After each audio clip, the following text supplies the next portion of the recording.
we go. There we go. Oh, we're live, pal. We're live. That's right. And welcome, everyone. Happy Sunday. Hope everybody had an incredible Sunday, an incredible weekend, hopefully. But here on this new episode of Circle Debate, of course, the episode 279, Misdirection. As we're going to go ahead and here discuss, of course, what happened yesterday on Saturday Main Event, of course, with the whole fanatics situation. And is creative misdirecting us fans and directing the talent? And we're going to go ahead and discuss, of course, Redemption preview of what's coming up next Sunday and what's been going on, of course, in the world of professional wrestling, possible signings. And another, of course, we got pretty much a promo that is returning, but we'll discuss that more. So make sure you get your drinks on because it's a hot weather in California and hot everywhere around the world, hopefully. Get your drinks on, get everything ready together, and get ready to debate as the show starts now.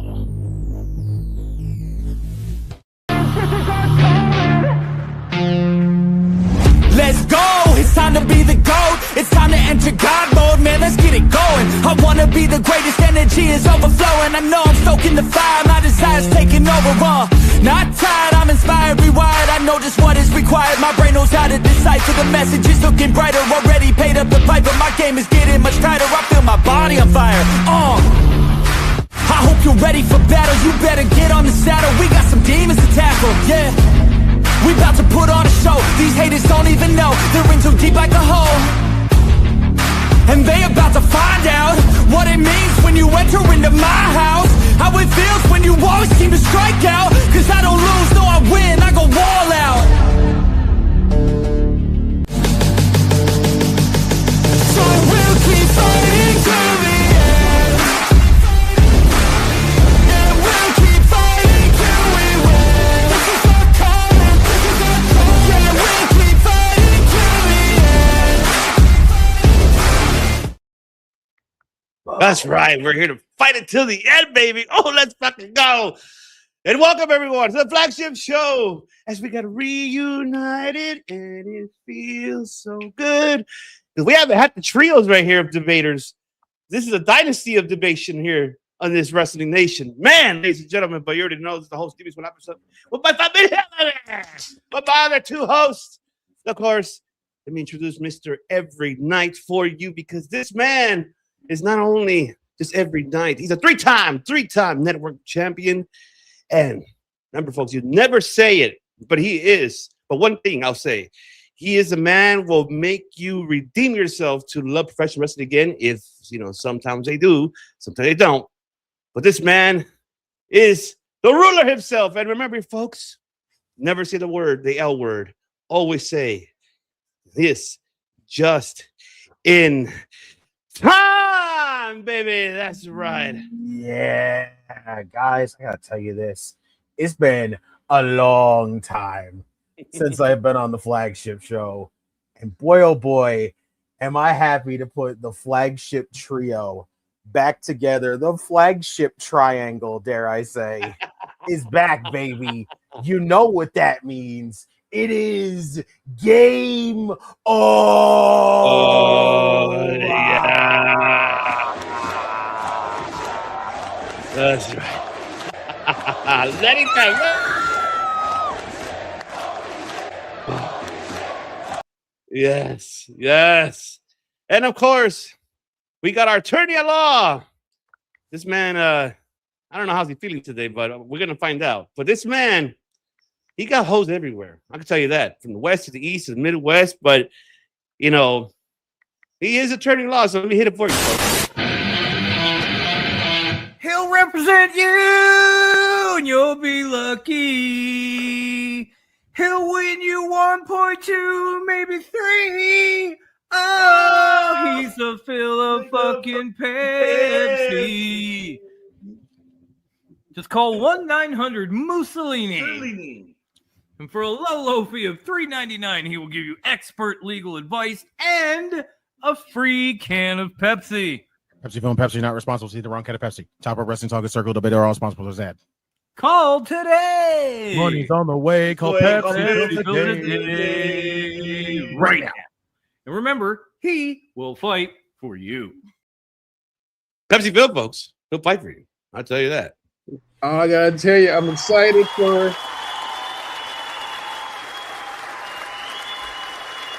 Oh man. Just saying, I'm excited for this triad. The greatest triad since the Jersey triad. It's triad of DDP. The triads of DDT. Oh, well, we're gonna give that. But before we start, what's the word of the day? First of all, Pepsi. The word of the day is misdirection, which literally is just a pivot, which is we fucked up. That's all it is. Do not make me think there was some grand plan or scheme of a storyline or any hint of an idea of what to do. Because God bless them, they have literally been booking on a thin line between love and hate. Oh shit! It's a thin line between love and hate. That's how we're feeling today. That's how we're feeling today. I'm just saying, there are times you look at these storylines and go, I don't know what y'all doing with this. Like, at this point in time, I want to start a GoFundMe to pay to get Johnny Gargano out of his contract. Thank you. Thank you. Good. That man did not become one of the best wrestlers out of NXT. And honestly, and one of the best technical wrestlers WWE's had in a long time, to pretty much use all that training just to lay down. I tell you, man. But before we get into that's literally worse than being stuck in catering. Exactly. I agree. His plank game is on fleek. Exactly. The man didn't had enough practice doing it. I would hope so. Oh man! Shout out to everybody in the chat already. Steven, what is good? Yep, you got your popcorn ready. Let the Randy begin. Oh, it's gonna begin. Mr. National, it's National Ice Cream Day. That's right, it is. Wow. That's right. It's ice cream to regular ice cream. Sadly, I just had a popsicle, so I guess I broke core. Counts. Oh, it counts. I mean, it still counts. What's going on, Ben? Hey, fuckers. Anthony, what is good? Just howdy. Okay, Rocco, what is good? That was the best segment.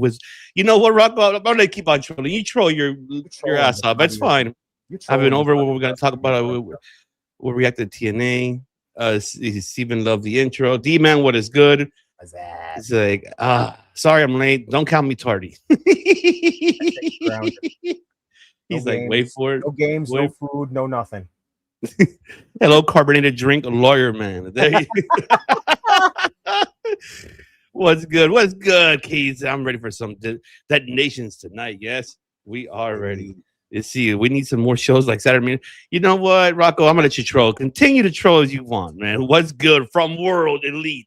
World Elite. The ace himself, of course, Dylan from World Elite Podcast. Make sure you subscribe to them, folks. But let's get into it. I mean, of course, we were not live yesterday, folks. We didn't do Collision. We didn't do, Saturday main event. People were like, oh, what happened? I'm like, well, we took a day off, because we kind of needed a break because, we got a lot of plans coming up this week. We got a stack of weekends coming up starting this weekend and the following. So it's going to be extremely busy. So we just needed a breather. And what we saw Saturday night main event was for me, was the definition of entertainment, not sports entertainment, but just entertainment. Celebrities and everybody, yeah, that's all I could say. But I'm not gonna rant. I'm gonna let my two hosts here rant. So I'm gonna go ahead and kick it off with the attorney at law. What were your thoughts of Saturday main event? I'm gonna put it this way, and I'll try to be as subtle as I can. Let me know let me know if y'all can't you can't pick up what I'm putting down. Okay. So if I'm judging it from a sports entertainment factor, that shit was a C. Okay. We'll get into why later. If I'm judging it as an entertainment on television factor, that shit was a E. Almost an F if it wasn't for two segments, which I thought actually made SummerSlam look somewhat promising. because it's not even a D. Because I don't think you can go below a D minus and above an F. So I'm just giving you an E. Because if they're sticking to this theory about being like for mainstream television entertainment, for mainstream television entertainment, they failed because that was the most boring ass show ever. If you want to stick to sports entertainment, it was mildly interesting. There were a few things that was interesting. But I'm not going to lie, they're in the hole because seeing Seth Roman again holds no interest for me. That's the first strike against them. Okay. The second strike is that honestly, they're literally dragging the Danhausen thing out way too long. They managed to catch lightning in the bottle. Now it's been over a month since it happened. Mm-hmm. They need to let that go. Yeah. And like I said, the only two segments I thought that saved that show was the Bailey and Lyra match, which was an incredible match as far as I was concerned. At least for them. And then the Nick Aldis swerve on Gunther, which again, I appreciate that. I mean, I'll freely admit I may be biased because I've always been a Nick Aldis fan when he was a wrestler, and I'm glad that he's looking like he's getting a chance to do it. Also, I'll give him credit because now you essentially managed to take Gunther out of the championship picture, but still has him fighting a real match that once he wins that, he's in line to go after whoever wins the championship between Punk and whoever. Mm-hmm. So, like I said earlier before we got on, there are at least a few like breadcrumbs that led me think SummerSlam might not be terrible, or that they're starting to quote unquote pivot. Remember that? Remember when that was the word? Pivot to a point where we were like, when we back to the honeymoon stage after Triple H took over, because it was actually kind of fun to watch before TKO put their fingers all over shit. Well, yeah, because the honeymoon was ended quick after 40. That was just it. After he left, and Triple H had one good year being left the fuck alone. And that was actually a fun year for us to watch, because that was when it was actually fun to watch it. And then TKO officially took over, and then it just, let's just say it turned to it turned into a giant infomercial. So like I said, that's what I thought of Saturday Night's main event. Like I said, but again, I said earlier, I can't judge about other wrestling promotions because honestly, like someone once said, it's a promotion of something with wrestling flavor on it. But it's like it's honestly the equivalent of white chocolate. Because essentially, white chocolate is not real chocolate, but is under the name of chocolate. I still debate that, to be honest. It's not real chocolate. That's what I'm saying. Why? I'm not debating what you just said. Like I agree. It's just like, how is it white chocolate? That's just like I'm just trying to get an understanding of that. But those same people who think red velvet cake is a real thing. Okay, I like actually red velvet cake. And I'm not saying you shouldn't like it. I'm just saying all I'm saying is red food coloring. Red velvet cake is not a real cake. It's just literally yellow cake with red food coloring. Okay, that's fair. That's fair. I feel like red velvet cake was the newest invention in the last 5 years. No. I'm not even. It's just sponge cake with some food coloring. God damn it! I figured. Shout out to Henry. What is going on, Henry? What's up, my brothers? What is going on? And I just saw. Let's see. I wish I had Gargano's salary laid down to my stomach. Wow. You is not lying.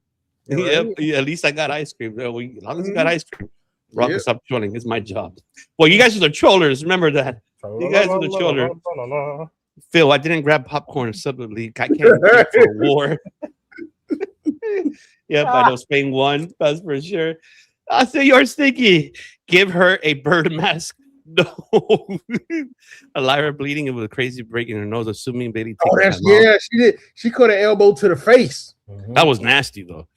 It break out the Molly whoop Phil and slap their mama for their bullshit they pulled. Oh no. But Bobby Roode, what are your take on the Saturday main event? Honestly, Dom versus Danhausen is not the worst idea in the world. It really isn't. Because you think about it, you got the hottest baby face in WWE right now versus the hottest heel in WWE right now. It is not the worst idea. And we all know Danhausen can go. Okay. So it's not like he can't wrestle. And it's not like he's fighting Johnny Knoxville or something. He's fighting a real wrestler, so it will be a match. Okay. So it might, like I said, and honestly, both of them are good storytellers. So that one I would not be upset to see, frankly. Okay. Bobby Roode. So going into this show, felt just like looking at it on paper, very underwhelmed. This is that kind of card that just feels like, do we really need this? Do we really need this in the middle heading into SummerSlam? Honestly, no. This felt like you could have done a lot of this on television to try to make the weekly shows, feel at least something. You know, like Bailey and Lyra. Let's say this. I'll just kind of jump all over and just go from where we go from there. So their matchup was okay overall. I wasn't mad at it. I like the new look, like entrance wise for Lyra. I don't understand the new look. Period. I don't like this. Like, how does turning on Bailey immediately equal she looks like a homeless woman now? Like, that to me is what keeps throwing me off. Like, that is the weird. Hey, it worked for Baron Corbin. Wait, what did Baron Corbin? I can't remember. What was it? Remember, he became homeless Corbin at one point. Oh, that's right. Yeah, that's because he was happy Corbin at first. Yeah. There's a difference there. This man was happy, had all the luck in the world, and then all of a sudden he was going bankrupt, wearing mustard-stained shirts. And Lyra was sane and then went crazy. See, look, it worked. It worked. She looks like the Catwoman from The Simpsons now. I can't. Okay, there you go. Like old girl who came out the well in the ring. I don't know what to tell y'all. I'm like waiting for her to just stop talking, period, and everything on the microphone is just going to be rambles now, where she's going to be standing there with the microphone going, I'm like, what is this? Here's the thing, though. Think about it. It'll at least be interesting for them. It will honestly be interesting for them. Because think about it. Because think about it this way. Imagine if she did turn into a gibberish woman, but she had a valet with her, and she just said gibberish for like 20 minutes, and then she goes, yes. Kind of like an official translator, that kind of thing. Like at what point, like when the Tasmanian Devil's talking, and then somebody just translates, and everybody just acts like they know what the fuck she's talking about. And you're that's what you heard, okay? I will say this: there's bits and pieces of it so far that I like. I like the heel turn. I like the new music she has. It sounds very dark now, which is really good. But like, I'm still not fully connected with this character yet. But I do think they made the right decision by putting Lyra with the win there. I think that's the right way to go. You want to establish the heel character right off the bat. Only way to do that is beating Bailey. And then if you're going to continue the feud, you go back to it later on, which is perfect. I thought that was pretty darn good for what you did there.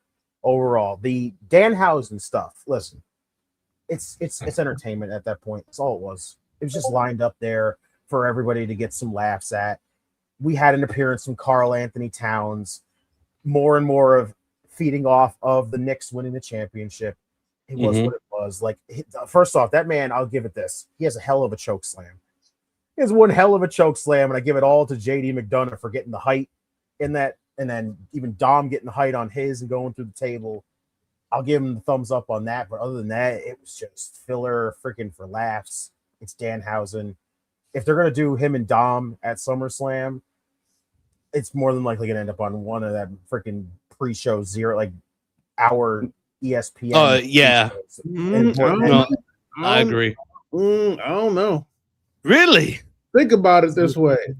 Danhausen, they had in Saturday night's main event, They had two New Yorkers come out, two Knicks come out and be a part of a storyline, and two of their major storylines there.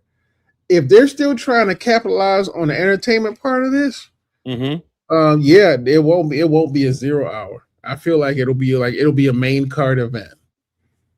Really? Okay. If it does, I would be shocked if it ends up on the main, actual main card. I mean, I said, give it some credit because to this day, y'all remember how much I hated the Sami Zayn versus Johnny Knoxville match. When I go back and look at it and realize it holds up well. And that's with one guy who can't wrestle, who honestly I don't know why he's even want to be there, and Sami Zayn, who's an amazing wrestler. In this situation, you got Dom Mysterio, who again, great wrestler, Danhausen, great wrestler, but excellent comedic timing. So yeah, and think about it at that point, and for Mars, I'm concerned, it is perfect for an opening for quote unquote our boy I still call him Ron Killings in my head. For Ron Killings to come in and literally help Danhausen. How have they not had an interaction yet? That's my question. I think that's because everybody wants it and they don't want it, and they're literally going out of their way to screw with people. Because I truly believe the fact that those two haven't met is on purpose. Jeez. They're gonna save it for some fucking hilarious shit. They're gonna save it for the Rumble. They're gonna meet in the Rumble. I can already feel it. I agree. I think they are saving it for the Rumble. I think they are. Women's tag team titles, though, I could say right decision. You need to at least not have Fatal Influence losing this much and not just be I'm still flabbergasted on how bullshit they've done with this whole thing with Fatal Influence, how they had JC go out there and beat multiple women's champions so soon, and now she's just right back into just feeling like another person on the roster. Here she is taking L's to Tiffany Stratton, and what is this ass backwards booking for that? Fatal Influence lost already twice to Scream Mode, I guess I can call them that because that's. I'm sorry, I'm not used to that name. Scream Mode. I'm not used to. So here's my question. Okay. Everyone's assuming that two things are going to happen. Either one of them, like since they're both legends, they get a short-term contract and they're going to go away, or one of them turns. And if that is the case, who turns heel? Bree turns on Paige, so she's back with her sister. Okay. I see that more falling into place. I can't see them just being like, maybe Paige, honestly, taking them both out would be nice. Nikki comes back taking them both out. I like that better. See, I'll tell you, like I said, you can argue that it could go either way. Yes. But I also did say, though, as Justin, I said on Friday, I said another thing could be I like y'all's scenarios, but also the scenario that I said, yes, I can see Nikki, and then yes, how you said, Bree turns on. They both turn on Paige. Paige looks for a partner, and guess who's her partner? AJ Lee. And that's why you have AJ Lee, Paige versus the Bella Twins. Of course, from the Divas Revolution. Yep. I can see going forward. I can see them wanting to run it back one more time, and then moving them on to wherever the hell else they're going to go from there. Overall, right decision. Wasn't the greatest matchup. They definitely made Jessica Carr look like an absolute idiot the way that finish was. That was so poorly done because JC clearly got caught. She clearly got caught, but the referee just brushed it off like nothing happened. And I'm like, how'd you take the one referee that is probably the most competent in Jessica Carr and make her look fucking stupid? That's how you do it right there. That was it's what is interesting. I've been watching how they handle the referees because honestly, it's been one of my biggest issues. Because of the way they changed the communication there, where all the referee does is transfer information from the booth down to them. And I say this with all due respect, and it's going to sound harsh the way I say it, but it's not really their fault. Referees are trained to be referees in wrestling matches. That is a completely different thing. Honestly, they are a support team. So it's like if somebody gets hurt, the ref can come in and go, you need to change this. if something's happening that requires like a different shift in direction for the fight, the Mhm. ref tell them, and then like not so much like direct it, but like go, just came in, they want you to do this, or something like you're 5 minutes over kind of thing. Mhm. Overall, they still do that, but what's interesting is that, but they are dumber now. Because think about it. Back in the day, referees, other than the mic in their ear, were pretty autonomous in that match because honestly, they, even though they didn't necessarily know or were in on the planning all the time, they were able to read the match and know where they were supposed to come in. Because think about it. Okay. Back in the day, we saw refs doing shit, watching matches, getting in position that honestly, you're sitting there going, did they plan that? And it's just like, it's just the ref being smart enough. And usually, again, that's because most referees tend to be ex-wrestlers anyway. But we're going to get past it. Yeah, or they've been in the business long enough to know how to read these things. And I think these guys are pretty good, but I think the way WWE makes them work, like the idea of like, you know, spontaneously like doing something improv that they can read and figure out how to do, like the Jessica Carr thing. Truth be told, there was a fix for that. There could have, it was. Think about it. They could have had a 5-minute conversation. Not 5 minutes. They could have had a 30-second conversation where like Jessica Carr catches her. She goes, I wasn't doing anything. And then somebody from the other side comes in and takes out the other person. Okay. And it's one of those things where it's like, it's fixable, but the referees kind of have to have the ability to figure that out on the fly. But because of the fact they got someone in their ear 24/7 long during the match, there really isn't much they can actually do other than go, unless there's an emergency in the ring, or pretty much they literally just go, I'm just going to do my part, which is usually just hanging out, waiting for something to happen, and then they go do the thing. And again, I don't really think it's Jessica Carr's fault. I'm pretty sure she did see it, but she probably went, the fuck do I do now? I got to pretend I don't see it. Which is honestly all she can do. However, if you like the rest of us watching from camera going, literally it's in your eye line, woman. How do you not see that? Like it's literally pop up on the ring apron and go, ugh. And you were like, that didn't happen. I mean, if I was JC, I would have pulled one of the Jedi moves and goes, what you saw didn't happen, and then jumped. That's what I would have done. I would have died if she like comedically just went under the ring, grabbed a flashlight, and flashed in Jessica's eyes, and goes, "It's one of those Men in Black devices." I'd be like, "That would have been the greatest thing ever." Like I said, indie wrestling, and they're always used to that kind of like improvisation because let's face it, you can't get, and as much as I love indie wrestling, you can't get more insane than indie wrestling coming up with some weird moves. Because to this day, one of my favorite improvisation was AJ Styles when he fucked up a flying elbow, which he never does. But remember that one time he fucked it up, he managed to stretch that shit out over 3 shows. I remember that. That was great. And he like in the What first match was that, by the way? I forgot. I know it was somebody. I think it was the Young Bucks. I think it was with the Young Bucks. So for literally 2 matches, for 2 matches, he just pretended to be nervous to go in that ring for that elbow. Right. I remember that. He went over during the next one, and he's just like on the ring apron going, I'm going to do this phenomenal forearm. You watch, and he's like, oh, wait a minute. Exactly. And I'm like, good. like that type of improvisation is, I think, what WWE misses most. And I think the referees are kind of just there as like lawn jockeys and direction guys. And I think when stuff like that happens, like it's a perfect opportunity to really make the match a little more interesting. But because everything's so programmed and scripted, they don't get to do that. Because I remember there was a guy, and this is this is not a comparison. This is just more of a reality. Okay. Remember when AEW did that one bit where someone brought out a remote control car on the mat, hit someone in the face, and that person acted like he had been hit by 2-ton bricks and an explosion? Yes. Was that during the pandemic era? No, that was literally at the last the match. It was the go home show. No. That was at the last pay per view AEW did in the Death Door. I think it was the Death Door one, the Death Door match, or it may have been the match. It may have been the go home show, or pay per view before that.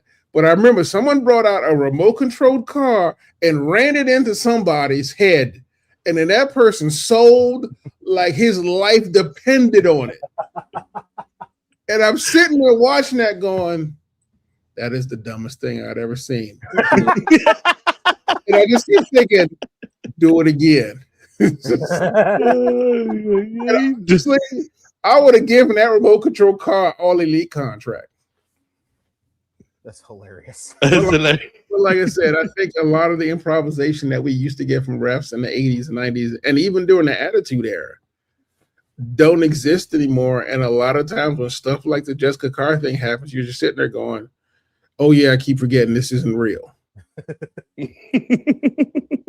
anyway, the main event that was labeled the main event, which was that they did this. Like, you advertised Cody and Punk against Sammy and Gunther as the main event, and then waited until after that to go, the main event is just a segment again. Cool. But honestly, the main event was probably the best thing on the entire show, in my honest opinion. I thought the match wise was good. Do I hate the little can they coexist nonsense? Absolutely. It's just goofy to keep doing it. We all knew they were not going to get along, and they were trying to stir up some kind of tension between Cody and Punk, so it's not just it's two baby faces, because so far what they've given us has not been really that intriguing so far. It's just, I respect you too, hey buddy, happy that you won the WWE title from Sami Zayn, now I get my opportunity, right? And I'm just like, these two are sickening right now on how babyface they are with each other. It is bad. See, that's one. That's the other breadcrumb that I was saving for later that I liked about it is you can't do heel face with them because obviously there's two faces, but you can have a legit difference of opinion. Think about it. That moment when Punk hits Cody in the face with his belt, and literally the face and Cody's face shifts right there. That is literally all you need for a fight to happen. That is literally all you need. Because honestly, that's a Paul Heyman move. I will bet you money Paul Heyman said do that. You really think so? Think about it. Paul Heyman's biggest thing has always been, I'm going to show you a reason, whether you like either one or not, they have a reason to fight each other, and you're going to watch it. Because he doesn't care about faces and heels. Obviously, for storytelling, he kind of does. But the truth of the matter is what he wants is a compelling reason to watch them fight. Okay. And that smack in the face to Cody is at least enough of a small breadcrumb to go, this is a good way to set up some real animosity, because I'm really curious for the next SmackDown to see how do Cody and Punk react to each other again, and if that belt slap comes up as a conversation in the conversation. Okay. I hope it's the start, at least, of Cody turning heel. I hope it's a Cody turn. It doesn't need to be a turn. It just needs to be a real good reason for them to fight. Because think about it, them fighting out of sheer respect is, like you said, fucking boring. But if they got a real reason to fight each other, in comic books, it's one of those things. Think about it this way: one of the most fun things to do in comic books is to have people fight. And what they really love is when two heroes fight, because all the same question comes up is, if Batman and Daredevil got into a fight, who would win? And you're sitting there going, why would they fight? However, if you say Batman and Wolverine get into a fight, then that becomes way more interesting, because based on who they are, you can literally see the differences in opinions and how they why they would possibly go against each other. Which is why I'm curious. However, needless to say, it ain't like they got the greatest track record with consistency and storytelling. Very true.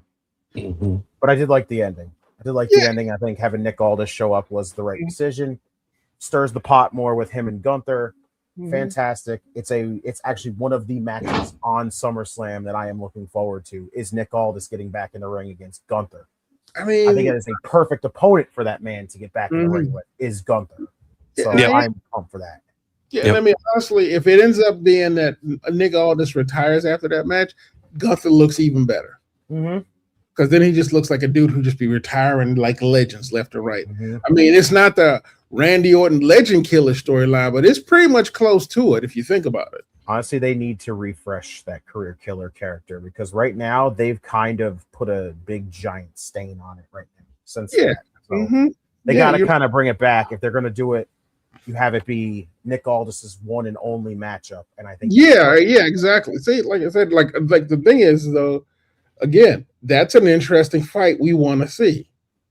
Yes. Like they and I don't know why it finally got to this point, but what I do enjoy is that somebody said y'all two should fight, and literally did, but then they gave you good reason, like a really good strong reason. Yes, and then that ending segment was to me just honestly not what I was even excited for. If anybody saw me and De Niro talking about it, we were literally just like, if this whole segment is just going to be for the one time, I usually have people acknowledge me, but tonight I acknowledge you. And I went back and rechecked it. And that man literally said those words out of his mouth. And I immediately go, all right, I'm done with this segment because biggest waste of time ever. With all it was to set up more controversy and more freaking build for a matchup that honestly, a lot of people don't really have that much intrigue for anymore because we've seen Rollins and Reigns so many times, and literally no matter how good their matches are, how much story there is attached to them, it is so hard to stay super invested when everything going forward feels predictable. It doesn't matter. You can hype this whole thing up about, oh, Rollins has freaking Reigns' number every single time. Well, that just tells you right there that this year is going to be the one time Reigns is going to get the one freaking win over Seth Rollins and finally beat the man. It's so hard to stay invested with that kind of stuff because it's the same problem with when it was Rollins versus Punk. The first couple of times it was interesting, but at a certain point it goes, God damn, y'all still mad at each other? Yeah, it's true though. Like Justin said, it just pisses. It's upsetting. Well, I'll say that when we get to the Misdirection. I'd rather just say that. But I didn't like the way they handled that whole segment because I didn't like how they portrayed Seth, who has been basically cheered so far. Every interaction they've had, it's been a 50-50 back and forth crowd with this. And this was, just because Roman's standing next to Jalen Brunson and Seth Rollins just immediately had to come out with Tyrese Halliburton. Guess what? Rollins is a dick now all of a sudden. I'm like, that is not a way you want to portray this. You want people to be invested in this, and it doesn't matter who it is. But it's like you're just basically saying, oh, you got to cheer Roman, got to cheer Roman, got to cheer Roman. Absolutely not. That is ridiculous. I don't like the way he handled that segment. To me, just didn't do it for me. And overall, the show didn't do much for me. Like it just felt unnecessary. It really felt unnecessary. Like you could have done most of this, if not all of this, on the weekly shows and tried to make the show itself feel better instead of a filler show in the middle of it just to be like, oh, we're an MSG. Remember the Knicks just won a championship? We should feed into that. Fun fact, WWE, we are a month removed from that. Why are we still talking about it? So overall, a very filler show. Not my cup of tea. It was honestly it was the best it was the best Raw episode I'd ever seen. Is it the Raw or the Blue Raw? Like how think about it. That was a Raw episode, basically, because that almost felt like a go home show. You see, breadcrumbs. You mean what I gave SmackDown? Sorry, Blue Raw Friday. Blue Raw Friday. Let's see. And then Anthony, Phil, remember when this is WWE we're talking about? They want to get as much money as possible on this before we forget about Daniel Housen. Of course we did. And like I said, see, Singer Stink at the beginning of the end was when Travis Scott appeared. Agreed. Yes, 100%. How is he still there? Ask Dwayne The Rock Johnson that question. Don't ask us. You know, like we don't know. It's the Pat Let's see. McAfee scenario. 2 Oh, years in a row. Yes, this SummerSlam, am I surprised? Summer 2002 beginning. You know what, Rock? I'm gonna let you troll. You can continue trolling. Justin, it's about the detonate, and it's about to be. It's going to be great. We're almost there yet. We're gonna get to that topic soon. Yes, absolutely, Chris. Especially when we talk about AEW, then I'll definitely probably go off. Yeah, let's see, and then SNME. Oh yeah. And there's like Saturday main event was a best 2 matches were Bailey versus Lyra. The main event was good, and Cody is turning heel after getting smacked in the flip. That is what everybody keeps saying. Like I said, we'll see. I don't know. Like I think it's less about them wanting Cody to turn heel and whether Cody himself wants to turn heel. The way how it seems to me, and tell me if I'm like, this is just my opinion. I don't know if you guys feel how you guys feel about it. It's almost like they're recycling the Bret Hart, Shawn Michaels WrestleMania 12 story. And then it was the aftermath after that. If you get what I'm saying. Because what happened after Mania 12 with Bret Hart and Shawn Michaels? Shawn Michaels beat Bret, and then Bret from there later on became a heel throughout the time. Because it seems that way, like for Cody. I question too if Cody's going to turn heel. I don't see it turning heel. I just see him being more of aggressive. Yeah, like that's what I feel. I don't know if you guys agree with me on that. I mean, he may turn into a tweener. Which I think I would appreciate Cody as a tweener more than I think just a straight feed. Because Sammy's doing it, and it's actually I kind of like the way Sammy's doing it. But I'm not gonna lie, it's really hard the way he's doing it. Like his character is good, but I gotta tell you, you got to be really smart to be able to pull that off. And Sammy pulling the last good guy gimmick is really smart the way to do it. That's some Chucky shit. I'm sorry. I mean, the thing is, we've seen the truth teller character. We've seen the last real good guy character multiple times. Kevin Owens did on it. He nailed it. Drew McIntyre did it. He nailed it. Yeah. Sammy's, I don't know. I haven't been feeling Sammy's character. I still don't have this investment in this character because I just feel like Sammy's not doing it right compared to the way everybody else did. Everybody else felt like, even though they were calling themselves the good guy in this whole scenario, at least there was like telling truths in the process of doing that. And I feel like Sammy's not really doing that. Sammy's comes off more as whiny and complainy. Here's my question. Would it look like Sammy was doing something if they let him win more? Literally, think about it. If they booked him to win instead of being quote unquote the forlorn kind of lost lamb with some random whining thrown in, like think about it. But he would win matches and then go, I don't know why you're booing me. I'm the last good guy kind of thing. Because I think the reason that gimmick works is that Drew and KO were winning matches and they were winning via cheating, but they still thought, and they would have moments where they said, but I'm the good guy. With Sammy, he had one good moment in Saudi Arabia. Ever since then, they just shit on him. That is the problem. That was the problem. Yeah. Huge problem about it was there was no anything else. You can't take him seriously because it's like, this dude just loses. I can't go off one moment like him winning the WWE title in Saudi Arabia because it pops Saudi Arabia, which is cool. You want to give them a moment, there you go. But like, if you don't have everybody else of the fans invested in that character because you haven't given them a reason to back that character and feel like we believe him. We believe him as the last good guy. He's telling a lot of truths and everything else. They weren't doing that. They just basically had Sammy every single week backstage slapping water bottles because I swear to God, they were just placing water bottles all over the arena and just going, this is for Sammy to slap. This is for Sammy to slap. I just feel bad for the motherfucker who had to clean that shit up. It's just But here's, ridiculous. I It's mean, repetitive, honestly, the same no, I thing mean, over and over. you know what that character is, right? That's just the Killmonger archetype. Think about it. That's the Killmonger archetype.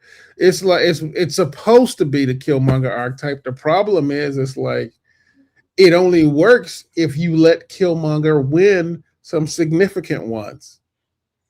The truth of the matter is Sammy's in that place. It's like you said, this dude just keeps losing. I don't know. Good guys, if you're supposed to be the last good guy, you keep losing. Good guys win. Right.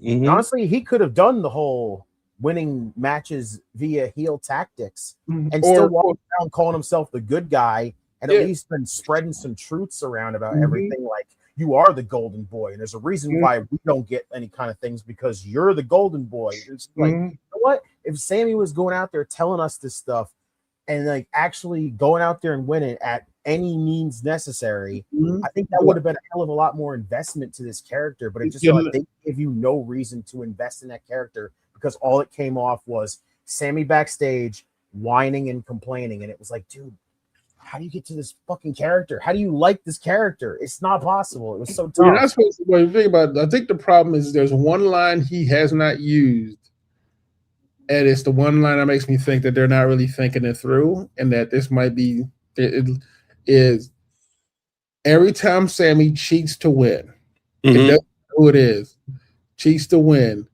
There's a line he has to says that most people won't. It goes, and the line basically it's not the exact line, but it's kind of the idea behind it. It goes, I had to cheat because the cards were against me. I get where you're going with it now. If you say something along those lines, not only and you're winning, and if you use that kind of thing, then you get to a point where you start to really become concerned about the quote unquote the delusion of this guy being the good guy. That's why I wanted him to have a longer WWE Championship run because as much as I was like right off immediate, like my instant reaction the night he won the WWE title was very down the middle because I'm like, okay, cool. Sammy's finally got a WWE Championship. But he's got this character that I'm not fully into yet, and I need some kind of investment to get behind this character. So let him holding the WWE Championship, see if that is going to be the thing that's going to get that investment. Let that be he's going to win every single match, no matter what cost it has to be, no matter what way he has to take to win his matches to keep that WWE title. And honestly, I think that could have been a whole thing that could have got people behind Sammy more and more. As the more he keeps going, I'm going to do whatever it takes to retain his championship. And the more and more, at least he was winning, people would have started backing behind him. And honestly, the boos would have stopped over and over because it's not this happy-go-lucky baby face anymore. It's Sammy going out there and showing everybody, hey, guess what? I really am the last good guy. And I already told you I've been winning. You could have stretched that to SummerSlam. If you were hell-bent on that, you could have stretched that to SummerSlam and made it a three-way dance and then have Sammy lose clean to either Cody or Punk. Doesn't matter. Exactly. And then Cody then Sammy has another beef to complain about because he's like, I was a champion and had to fight two people kind of thing. That would have been more sense with that story. That line you just said, Phil, would have made more sense if they would have added Sammy as that triple threat, and that would have been perfect. So I agree. Yeah, like I said, they're just inconsistent because honestly, they have one mode. They're like, we want Cody and Punk, and you're sitting there going, that's the match you can have is Cody and Punk. We have to lock in on that. Yeah, and I'm sitting there, and I appreciate that, but could you at least give us a storyline to make that shit make sense? Yeah. Believe me, as a fan, I want to see Cody and Punk. I do. I think the two of them will be. It is one of the best matches you can have in this company right now. One of the biggest matches you can have. And you absolutely have so much story to tell about it. But so far, you have not done a good enough job so far with anything of that entire story, being the fact that it's just been, oh, Cody got taken out, but that just means he gets to come back out here, talk to Punk, and go, I'm in, right? Sure. Like, no, it was just basically a rinse and repeat moment of what happened on Monday when Rollins just walked out and interacted with Roman and said, I'll see you at SummerSlam. And that was it. It felt like the same exact rinse and repeat segment with the two guys because these are our 2 big matches that we could have. So it doesn't matter how we have the match. It's just got to have this match. It's like, that is so fucking lazy. And it's so dumb. So you want to hear something interesting? You know how I know they're not really serious about Rollins and Roman? And Okay. I'm because the storyline they're having is they're just leaning on the same old shit. And that's fine. But that means you have to be interesting and put a new coating on it. And I realize that they're pretty much just going to do the same thing over and over again, because at the contract signing, it literally turned into the same thing. Because I was thinking to myself, from a fan and a story perspective, they're going to fight, and they signed a contract, so that's what you're waiting for. Me personally, if it truly was, I would have had a situation where it's like, Roman's like Seth leaves, Roman calls him back, they have a conversation, and Roman's on the outside of the ring on the floor with Roman standing above him on the mat, and you have the visual of Roman standing over Seth kind of concept, and then Roman just going off on that spiel about being number 2 and always being hurt. And then literally he jumps on the ring apron, looks at Roman, has a little bit of a beef with him, but then jumps back off and then walks away and goes, it's not going to be the same thing again, and then leave. At least let that moment sink in. Yeah. For it to happen next week and then have it be something different. Yeah, I agree. 100%. And I fully admit I am armchair quarterbacking it, but it's one of those things where it's like, you guys are story, you guys know this shit, but y'all honestly are making it god awful boring. It's literally the exact same thing. And I remember one of my favorite things Seth did was when he had his first cage match with Roman was he came out to the Old Shield song, which I thought was genius. Oh, that's right. Yes, he did agree. He did a great Rumble job. when he did that at the Rumble. But that was perfect. Like, hell yeah, that was perfect. Because Roman's standing there holding that Universal title, thinking, "Oh man, gonna beat this dog snot out of this guy," and then all of a sudden there's a Shield music, and all of a sudden it's like, you see how just that quick change is just this son of a bitch. Like now, it makes you know what? Now that you mentioned, both of you guys mentioned, imagine we could probably see it again on SummerSlam. I think I wouldn't be surprised if he does it again. Yeah, but you're right. You're right. But I mean, at the same time, no, it won't have the same impact. Because I know. I don't mean that, and not for the reason we think, because of the fact that, like you said, it's such a tired storyline. Have not made it. They haven't added a new, a new twist to the fight. Yeah, like even if it's they basically squeezed all the juice out of it. Yeah, because Seth did say something that kind of goes, you think I like, because he acknowledges that, no pun intended, he acknowledges that was the stuff that Roman said, he says to himself, which I thought was a good option. But I honestly think having them fight at the table signing was the mistake, because in the end, it's the same shit. But think about it. If he'd like listened to that and then dropped the mic and said, I'll see you when I see you kind of situation, and walked off, and leaving Roman looking stupid, then it's like you get the idea of like Roman thinking this is a whole different cat than I fought before. Yep. And shout out to Get Yo. There's only one way to get the podcast done, and that is the Get Yo way. Don't forget the podcast. Never. Let me get here with the chat because I know we've been derailing on it, but it's all good. Let's see. One of good was I like what he was thinking. I required the bird in the bank. Yeah, I like that. Build up Lyra for for the IC title. Lyra also doing the mock submission. Yep, we did see that. Something different. The hell with Michael Hayes, Alex. I can tell you that. The hell with him. See, Pedro is going to hold the title for a while because there's hardly any tag teams. Yep, 100%. He's not wrong. He's not wrong. And yes, it's in-ring psychology and placement for sure, Alex. And shout out to King Bagel for the 499 saying, now that Lyra is insane, it would be hilarious if Lyra got a demented obsession with Tatum. I like that, to be honest with you. Imagine. I like it too, but I'm curious to see what they would do with it. Yeah, and see, and shout out to Eli, of course. What's up, Eli? What's up, crew? Overall, thought MSC was a solid show. MSG Fatal was becoming a new tag team title. It was nice. Lyra giving me the Raven vibes. I'm for it.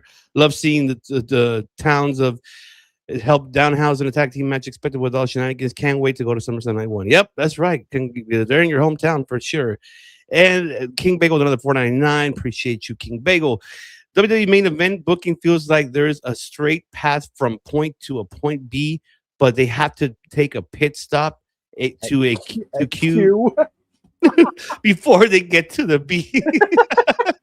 Jump from A to Q and then go backwards. And then okay, we got there. I mean, hey, King Bagel's not wrong. He has a good balance, solid point there. And then a good fellow here, what's so good is like, there's no story has time to breathe, to grow, because they're rushing the next PLE in 3 weeks. 100% agreed. Unfortunately. 100%. Yep. I asked Chef was good. Since the National Ice Cream Day, does it mean we get berry, lime, or mango Pepsi ice cream float? No. He's like, scratch that. Pepsi fill ice cream float. I will say this though, our boy De Niro had made a real good observation on his most recent podcast about WWE counter programming AEW for a company that's not competition. Ridiculous. That's stupid. It's just retarded. It pisses me off for that shit. Because here's the thing, I keep telling folks, AEW fans and WWE fans are two different people. So WWE is not gonna quote unquote steal or quote unquote take over from the pay-per-view. But what they're really trying to do, and I actually do believe this, is they're not trying to have AEW get no viewers. They just want to reduce the amount of viewers. So think about it. If they're hitting we'll say on average they hit maybe 1.5, 1.7 every time for their pay-per-views.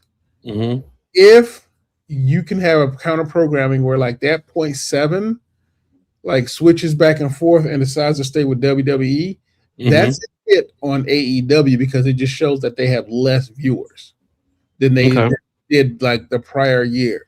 So it's real insidious how they're doing it because it's not about quote unquote overshadowing the pay-per-view, because let's face it, it's never going to happen. An AEW fan and a WWE fan is two different things. But you can poison the well and reduce the number of people who go to go see it. Let's see. And then Bear Monkey saying, as non-American, I sat through the last half hour of last night thinking, why are they here? What do they do? Good fella. It's I like Lyra, but she had a lot of prime TV spots with people high in the card with Chelsea so over, Jordan Grace, Julie on the roster. Wouldn't it be my choice for all her opportunities? We're gonna save that because that topic, good fella. I'll tell you that. What's good, B Dog? See, that's what I hate about YouTube. YouTube, you're giving us the late notification. What's wrong with you? Yep, Killmonger came in, BT Chala's ass to walk on Wakanda by force and terrorize people while calling them good. This is that archetype. Oh, yeah, come on. Exactly. Let's see. And shout out to JT. What's good? What's up, my guys and girls? Did Gunther even get in trouble for choking out Aldis? Not only that Aldis that then gives him a chance at the title, but then cost Gunther at the chance. Crazy. Well, it's built up for SummerSlam. Technically, no, they didn't. Honestly, he didn't get in trouble for it, and then Adam Pearce gave him an opportunity to be in a fatal four-way. Basically, that's true. I'll be honest with you; it's the best storyline they've done since "quote unquote" the Bloodline and Judgment Day. No, I think. It's favorite. I think it's my favorite thing on the entire shows every week is honestly Gunther and all this. Anything? Think about it. It's the best storyline because it makes the most sense. And absolutely. And then Repo B Dog. Gunther versus with the 5, appreciate brother. Gunther versus Aldis confirmed for a pre-show. What? It's on the fucking hour. It's on that hour before fucking the main show. That's some bullshit. Did I remember I told you that ESPN wants more than just whatever matches? Shove it. All right, you're not that fucking special. Okay, you're bullshit. Yeah. I mean, all due respect, they bought a lemon, and they're getting what they paid for. Because they're trying to get their money back for it. That's the reason. They bought a lemon and they got limeade. Congratulations, you fucking idiots. Exactly. You don't know what a lime and a lemon is, apparently. Let's see. And then Just is saying that Roman versus Cesar is like Fast and Furious franchise, some unlogical action bit. We still watch it. First of all, sir. I'm sorry. I wasn't on this. First of all, there is plenty of logic in the Fast and the Furious. Are you kidding me? We're like part 8. Let me walk the line. Let me walk the line and explain this. Okay, go ahead. Explain. When it first started off, it was a car theft movie. And then it turned into them being superheroes, but it was slow.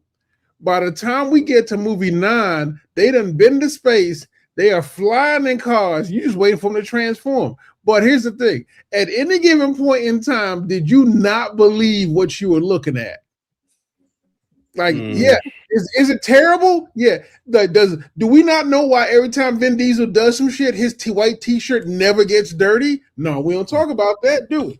Well, talk about family 55 times in a exactly. Everybody, that right there is neither here nor there. But the truth of the matter is like there is the man's short, by the way. There is an internal logic of that movie that when you suspend disbelief, you go, okay, sure. I can never suspend disbelief with WWE. Last night at Saturday Night's Main Event, there were only 2 moments where that possibly could have happened. It was the Lyra and Bailey, Nick Aldis versus Gunther. Because like you said, Gunther, you should be fired for trying to choke out your boss. I mean, is it and like let's say he was punished, but he came back. But I mean, granted, it's a Stone Cold Vince McMahon storyline, but whatever. But the point of the matter is there is internal logic that makes it work. Outside of the universe, it is completely insane. Can a car drive in midair with literally only half a strip of distance and jump through the air and land in 2 buildings by flying through the air? No. But we sat there and I'm gonna let that one go. They should have just fucking made a gone 96 seconds fucking, fucking more than one movie than that. They should have done a trilogy for that shit. Or can we have a story where like they're in race cars in Alaska on ice trying to outrun a submarine? I don't get that. I don't get that. Shout out to Brother Nero. What's good, Brother Nero? Do I think it was possible? I knew you to come. Do I think it's possible? No. But I believe what Dusty said. Just give me a few. Oh no, I'm just messing with you, man. I know. No, you see, that's exactly what he said. I watched it because it was coming from a positive point. But the problem is, say what you will, but you get in there and you get enthralled. You watch the entire time going, what are you going to do next? How many times is going to run away for 1 hour? Yeah, exactly. In the 6 minutes, in think about it, in the last 6 months, I should say rather. How many times have you been in a situation you went, that don't make no sense, but this is the most compelling shit I've ever seen? Oh, believe me, I get still fucking intrigued by the Fast and Furious movies. It doesn't matter how bad everyone says they are. I sit down and watch them and I go, dude, that's cool. No, like I said, I'm not hating on it. The action is good. Just end the story already. I don't mean the Fast and Furious movies. I mean a WWE event. Oh, what? Yes. Something I still question. Yeah, like I said, like how many times do you watch WWE and go, I'm gonna throw myself into the storyline? Now think about it. When you watch ROH, TNA, even HOG, which I have been watching more of, and even of course obviously AEW. When you watch those, in that small moment, you are in that world, and you go, I'm gonna let that go. Like honestly, a Painmaker versus the Psycho Killer. I can't wait. We'll talk about that, but for sure. But let's get into this one right here. Let's get into this. Talent returning and impossible new signing. So obviously we got that segment of what was the date? August what? 3rd? Is that what it was? Yeah. August 3rd, right? The Monday Night Raw after SummerSlam. So I know for a fact we're gonna get these two probably together. But there was another name that caught my eye, and Bobby Roode talked about it on NXT when they brought it up on him on the chat, and that is Richard Holiday. That man, it looks like that he might be on his way. And by the way, just to guys to let you know that they trademarked a Japanese name, and that's how you know that Hiromu's coming. And I'm trying to look for what name is it that they trademarked WWE. Probably Naruto. No, it's not Naruto. Okay. Kyoki is Kyoki. So they trademarked that. Whoever did that really loves Inuyasha right now. You know better than me, and I don't know. It just Kyoki's one of the main characters from any I think it's that's crazy. yeah, or Ranma. Okay. Ranma 1/2. Someone's an anime fan there. That's all we can say. No. And then so that's what we're getting. We still don't know Enzo's confirmed 100%. They're saying that he is, but we'll find out on August 3rd, right? But the one guy who I'm really is anticipated is Richard Holiday. Mm-hmm. That's the one guy that I am curious to see if he comes to. That is real out of character for him. Not gonna lie. Unique. Not for like I think Triple H definitely loves Richard Holiday, but TKO I'm sitting here going, you guys ain't got enough forethought to see. I will put that man on NXT automatically, man. I would not have him as the main roster. Hell no. But I just keep wondering, it's like that's a lot of forethought for somebody that's like a wrestler's wrestler right there. That can't be TKO's call. No, for 100%. That's not TKO's call. That has to be more like William Regal. That has to be more like Hickenbottom. Like that, I agree with. I'm not even including TKO on that one, to be honest with you. I'm moving those fuckers out of the equation. Like I said, I'm not shitting on Richard Holiday. The dude's amazing. We all know that. Mm-hmm. I'm just surprised, like the WWE actually has time to go see him. Like, that's the one thing. Surprised. Well, they still have scouters. People have scouters out there still going to these events and seeing them. So that's why, like, he's an unfit for NXT. That's for sure. But I'm going to let Bobby Roode take over this one because I want to get his thoughts of this about obviously the returning talents. What is going to be their destination, their direction, basically. And if it is true when it comes to Richard Holiday, man, I know you're stoked for that one. What would you even put this man? How would you keep his name? Would you shorten his name? What is it that would you do booking wise with Holiday if he shows up and goes to NXT? Overall, I said it the last time when it comes down to Enzo and Cass, as much as, everybody's like, they're not really that pumped up to see them come back, they're kind of needed right now. If you are going to even have a thought of rebooting any of these tag team divisions, whether it be SmackDowns or Raws, you need those guys right now. Something needs to be done because there's no teams. You have basically let go of 99% of your freaking teams or moved them over to different brands that they're not even seen or they're just not used, period, anymore. You took the Garzas. They're moved over to AAA. We don't barely see them on Raw or SmackDown anymore. Yep. Viking Raiders just moved over there to AAA as well. They're now the AAA Tag Team Champions. We don't see them on the freaking main shows whatsoever. You just basically let go of Ciampa and got rid of DIY, which is nonsense. Fraxium doesn't get barely used whatsoever, except they got used literally luckily on Friday, which is, thank God they were the best thing on the entire show that night because that show was god-awful on Friday. Yep. Monday Night Raw, I don't even know what they have left on their tag team division other than the Profits and the Vision, which is, why the hell is the Vision still a thing at this rate? Profits losing the tag team titles already was the dumbest decision they ever made. Was the fact that it's just, we put them on it for a week and then we just took it right off them because I don't understand either. It was awful. And so just right now, if there is any are they really banking that Maxine might be the silver bullet that the Vision needs now? I don't know how that's going to be the case, to be honest with you. That's going to be a weird one overall because I can't see her carrying that faction very well. I mean, they basically gave it to her.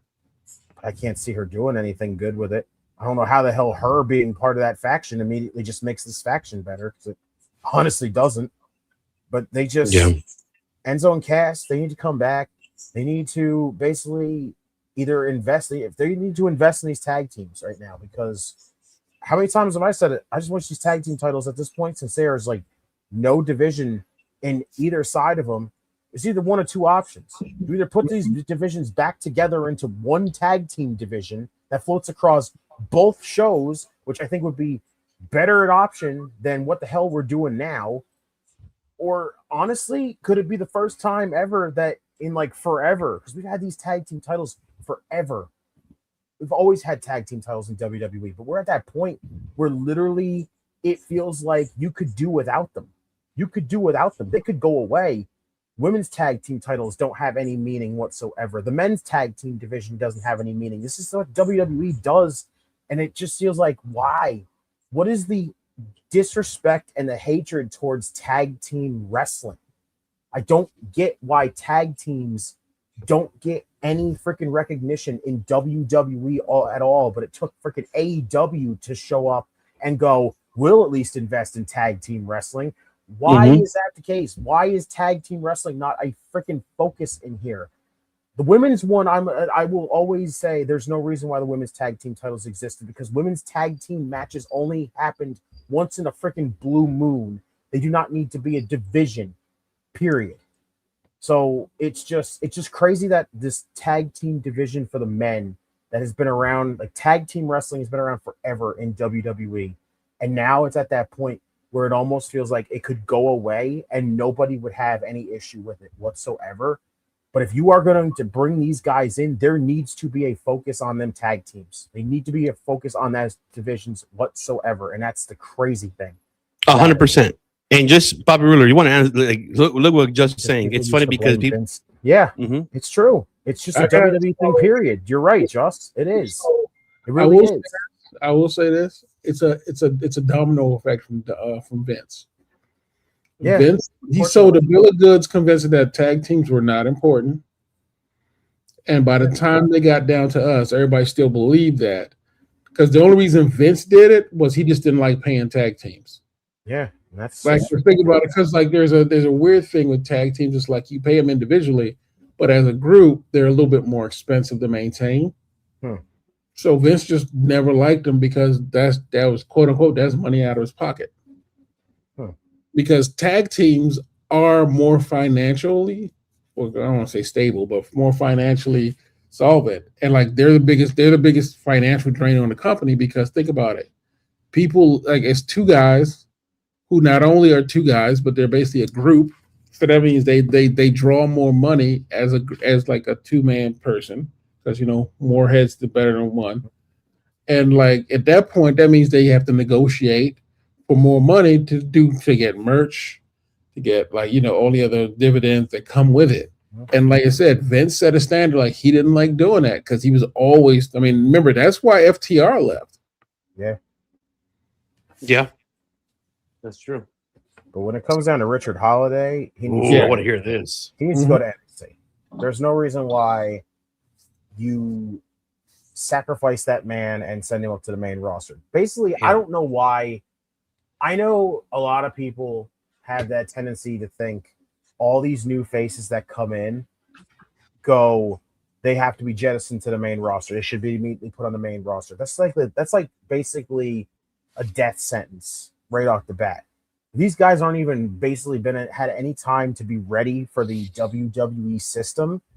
There's no reason why you would jettison them to the main roster and then just be like, well, sink or swim. Here you go. Like that is like, in a way, career suicide as far as I'm concerned. Like it needs to be Holiday inside NXT for a little while.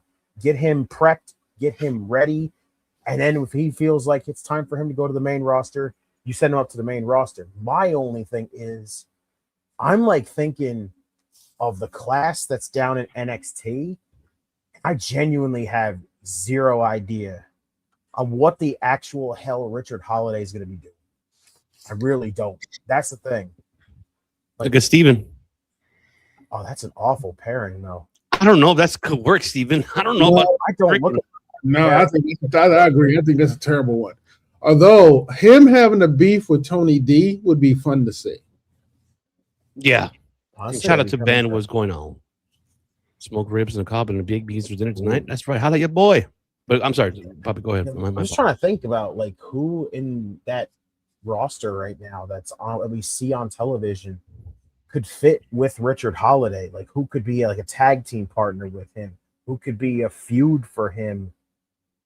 Do you just start low? Do you feud Sean him Spears? with freaking Sean Spears.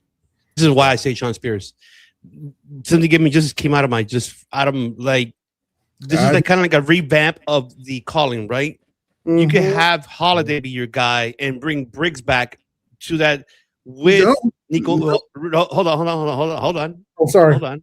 I know, but hear me out. The reason why I say that because you got nothing for Briggs right now. yes, he was doing great for as a lone wolf. Don't get me wrong, the kid had good matches, like great. But you're not using him, and you know how Justin's mentioning about tag team.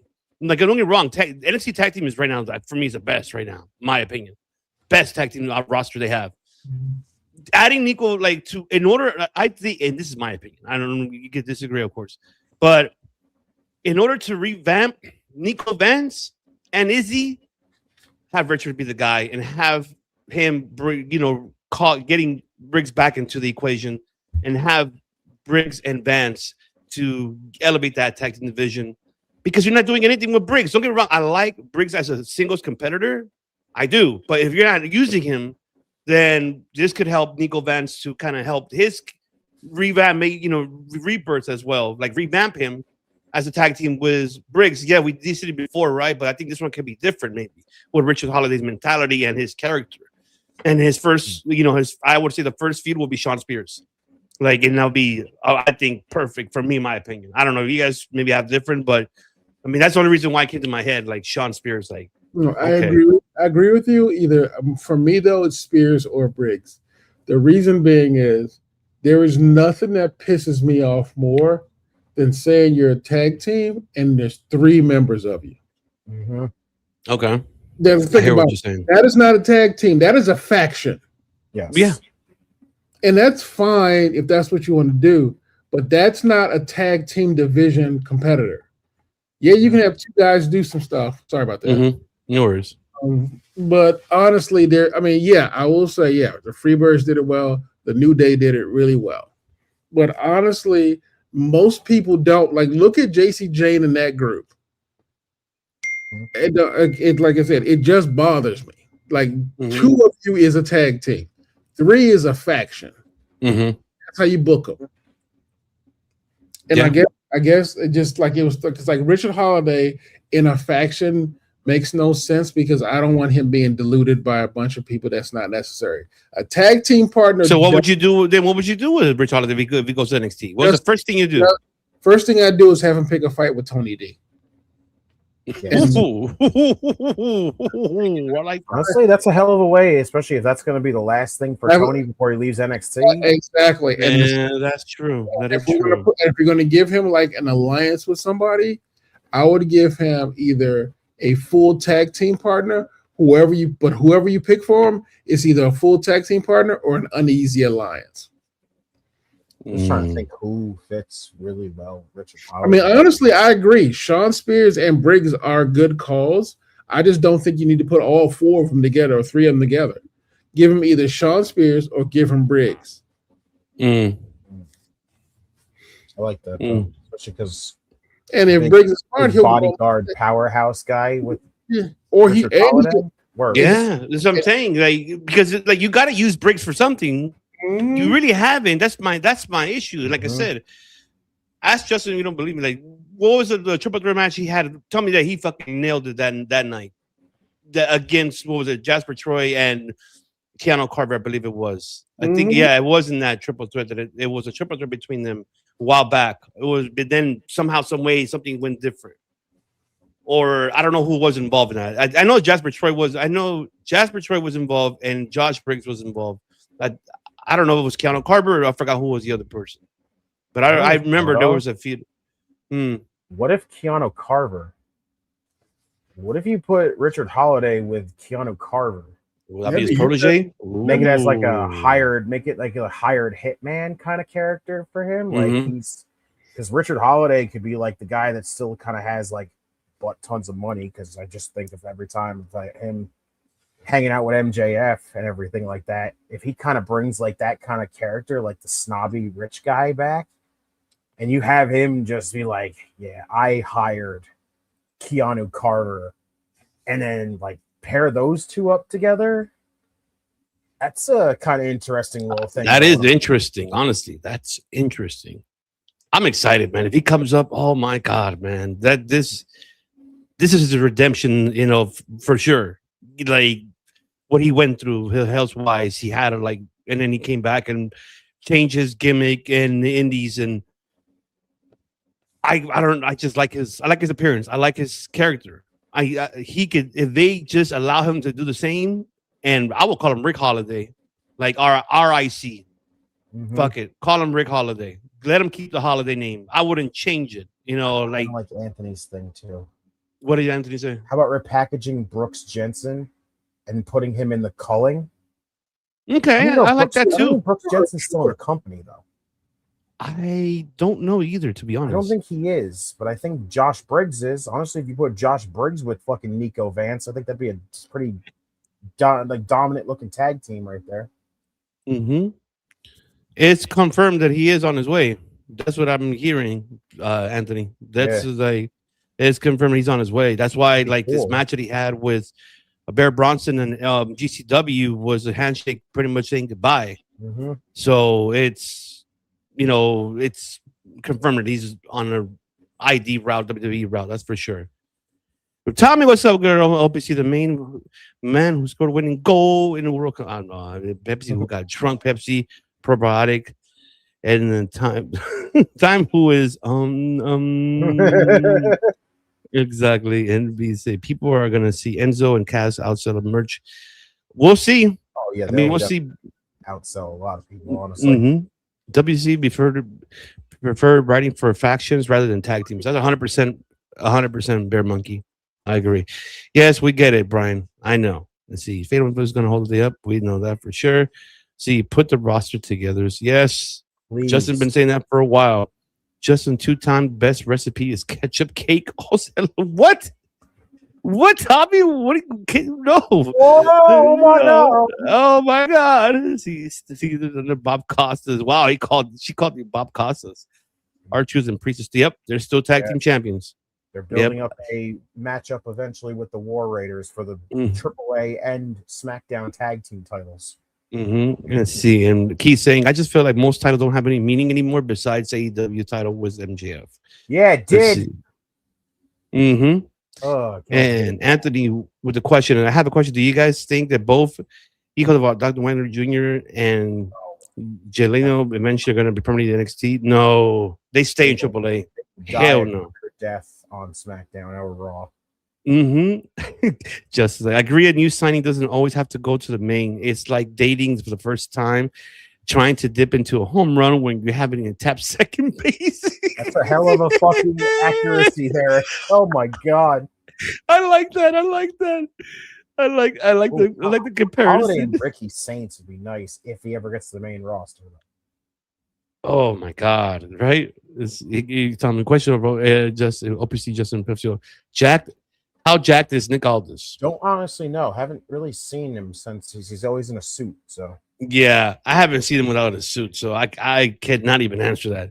Don't know Hammerstone contracts that he is not doing MLW from what I'm hearing. They've been trying to do a Dynasty reunion, but Hammerstone is going through another issues. I wish Hammer would go to NXT. Oh yeah, as someone who loves tag team wrestling, Triple H inherited them. Please, 100%. It's like the allergies towards the match type would have killed Mafia. It may be financial cause, but it was wrestling staple for a reason. Let's see. Jansen used to be with I don't know. I don't know. He did get let go. Company? He's on Evolve. Oh, what? Shit. He's involved? Okay, I didn't know that. Honestly, though, I'll be honest with everybody. As much as Brooks Jensen is looked at because he's a second generation superstar because his dad is freaking Bull Buchanan, we'll tell you hands down, I still think Josh Briggs has a hell of a lot more upside than Brooks Jensen ever did. So 100%. I'm with you. 100%, Bobby. I'm with you on that. So looks like we got matches for Redemption. It's already there. And this is what we're having. We're having 2, 4, 6 matches. They announced 2 on Collision, which we saw because Rod and Todd decided to call out Moxley and Billy. So obviously that means Will Ospreay. And so we saw a promo of Moxley on Collision, and then during the main event of, Shida versus Queen Aminata, the aftermath, that's when Maya World make the save, and then they made it official. Now for the TBS title. Maya World versus, he got a Shida for the TBS title. So, and then we also made it official. We got Pac and Claudio challenging Cope and Cage for those tag team titles. We got the international title, Bandito versus Kyle Fletcher. We have Tekla defending the women's championship against Willow, and Kenny Omega versus Kevin Knight. And I know they're gonna announce more matches for sure, but by far this is what I see on the card.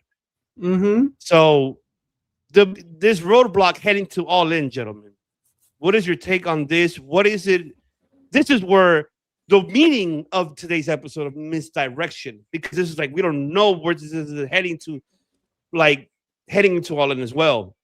So this is the biggest question. What are your thoughts of this preview? What is like your take of it?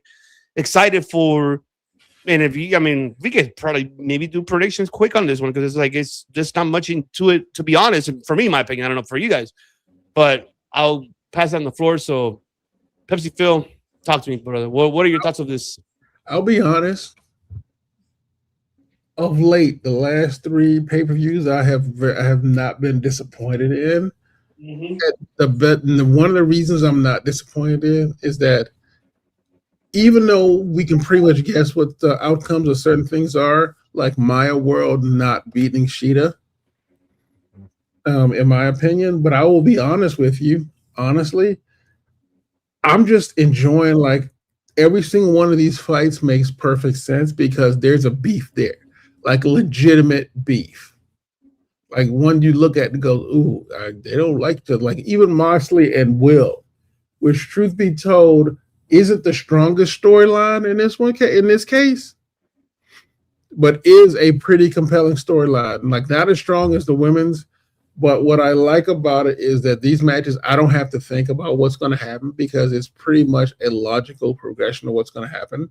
So it's one of the few times I'll just get lost in it and see what happens. It's pretty much why like predicting things doesn't really work for me with AEW, just because of the fact that it's kind of insane, but it's always entertaining and it's always on a level. Do I think Redemption will be a good show? Yeah, I think so, definitely. Do I think it'd be better than the last pay-per-view? I don't foresee it, but that's not the worst thing in the world. Mm-hmm. So I think it's gonna be a hell of a night. Willow's, I want Willow to win so bad. I don't know if she will. Sorry about that. And so, but for the most part, the rest of the matches are like, okay, cool. I'm curious to see where the storyline goes, because let's face it, this is all the pay-per-view for Redemption is great, but it's all just a rush to get to Wembley. It seems that way because it's like more like a favor for Montreal, Quebec, Canada. Just like, hey, here's a pay-per-view. Let's just give you these stacked matches, and there's not really much towards it for me. Especially when I saw the promo of Moxley, it just like, I don't know. This is like some Cobra Kai shit. I've been saying that forever. It's just like Moxley, like really telling Rod and Todd that shit. Like, oh yeah, you could be this, you can, but be trusted. You could be real, but you could be a fake and all this. It's like I'm just like, but that's the thing though. Have to admit though, it's an interesting enough storyline that even if you find it, if you quote unquote find it not interesting, you're still going. And then what happens? That's my biggest question, because it's like more is the fallout from it. I mean, that's the point. That's the point. Like that really is the point. Like you're curious enough to want to watch what happens. I'm gonna tell you right now. We can ask Dom, does he care about what the next thing is going to happen to Liv? We already know what that man's answer is going to be. It's like for me, it's just like I'm telling why I say it's Cobra Kai shit, because it's like what we saw on Saturday. You see, how did Will Ospreay beat Adam Brooks? He fucking beat the shit out of him with the forearm, and the ref had to stop the match. That's how you know the aggression is coming out of him. And Moxley's over there, I sounded like Eric Young, and I'm commentating like fuck. It was just, like I could tell that I kind of know, but I still want to know how this is going to turn out to be in the pay-per-view. That's my concern of where we're going with this and what's the fallout of it. That's my concern. But, you just answered the question right there. Sorry, Justin, go ahead. No, I got nothing. So. Well, yeah, go for it, Papi. Yeah, go for it. Okay. Okay. So this is one of them kind of shows that even just this is probably one of the more like AEW shows that I'm not super anticipating right now. Overall, like the Sheeta and Maya world feels fucking random because Maya just basically beat Athena. Why is she not facing Athena? We're just filling in more and more spaces, and literally Sheeta's feud with Stat is not over. So why the hell is it's not her and her and Stat? So that makes no sense straight off the bat to me. Fletcher and Bandito, like that's probably gonna be awesome and all, but again, that was just kind of thrown in there so randomly on Dynamite, where it was just, oh yeah, Bandito just all of a sudden put the most wanted poster on him and said, "I'll see you at Redemption." Like that left field completely. Cope and Christian defended tag titles against the Death Riders. They were not even involved with the Death Riders for the longest time. Now all of a sudden the Death Riders are involved with them again. Just why? Freaking Death Riders. Once again, another one that I just can't stay invested in because they don't know what the fuck they are. They're babyface 1 week, they're fucking healed like 20 minutes later. Like it's hard to stay interested in the faction when you go, okay, cool. Like, so are they gonna go to attack these guys now in like 5 minutes? And then they're gonna come back out here and help them guys later? Like, I can't get behind a faction like that. It's tough to do that kind of scenario. Yep. The Bucks against Osprey and Mox, like that right there is just, oh, the Bucks are facing Will Osprey because Kenny Omega, so it's got to be Osprey against Kenny's friends. So honestly, will it be an awesome match? More than likely. Will I freaking care? Honestly, no, because we know why we had to do this. We always do this kind of stuff in wrestling. It's always got to be the buddies of the champion against the challenger and his buddies. Like, it's always what we get. It's always the same damn thing. I honestly think, I'm telling you, Pepsi Bill said he wants to see Willow win, and he's not really sure if she's going to. I honestly think she's going to. Really? I do. I do. I think Tekla's losing. I think Tekla is losing this right now, and we're going to get a repeat of what we got when we're going to get basically the rubber match, quote unquote, of Willow and Mercedes at All In. I think that is perfect. And I'm going to tell you this one right now. The one thing that needs to happen at All In, as much as everyone will say it's predictable, and this is the one where Mercedes does it, I'm going to tell you right now, I think the more intriguement that you get out of her is her losing again. I think here's the thing. You can't have Willow lose twice to her. No, I agree. 100%. I agree. Willow, that is an awful look for her to be a transitional champion, to go in there beating Tekla just to go in there to hand it over to Mercedes. That is an awful look. Willow honestly has busted her ass and actually should be holding that championship just a little bit longer. And then Mercedes can keep going with the chase till eventually she gets it. It doesn't matter where she gets it after that, but as long as it's not immediately after Willow wins this championship, I think the story for her is more intriguing of her still chasing and feeling like no matter what, she thinks she's confident and going in there because she's already beaten Willow before.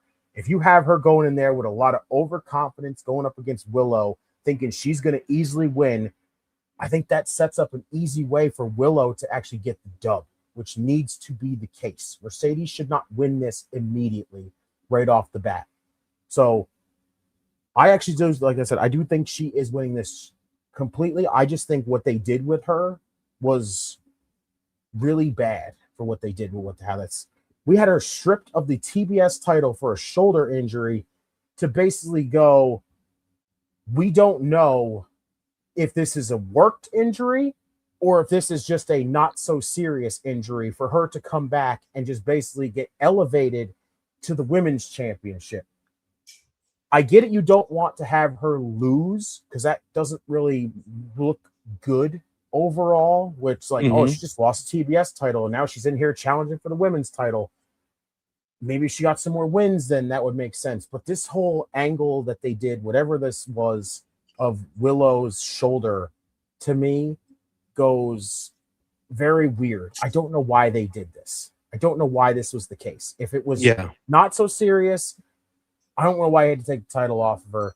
And if it was just an angle, like if it's just a worked angle to get her to drop the title so you could move her on, that's a stupid angle. Like, fans don't like that. That is dumb overall, to just be like, we're just taking her out of here so we can move her up ahead. Like, why? Why can't she just actually get herself up there? Even if she loses, you want her to drop this TBS title, at least let her put somebody over on her way up to the next championship. That's the easiest story for her. No, I agree. So, 100%. I don't know why they did it that way. And when it comes down to Omega and Kevin Knight, I've said enough of my piece. I will continue to say it every single time. This matchup should not be the thing. This should not be. Kevin Knight sucks. I'm just kidding. No. This is the thing. Kevin Knight, fucking phenomenal, bro. Like, hands down. My only thing is this should not be the match. This should. Yeah, it should be the main event. No, this should not be the main event. Hands down. No. The only main event that should have happened here on this show was MJF and Kenny Omega. If you were going to do it, if Kenny is going so hell-bent to, I need to get to Redemption and challenge for the World Championship, why was that matchup that happened on Dynamite not this main event? This should have been our main event. Honestly, MJF and Kenny Omega.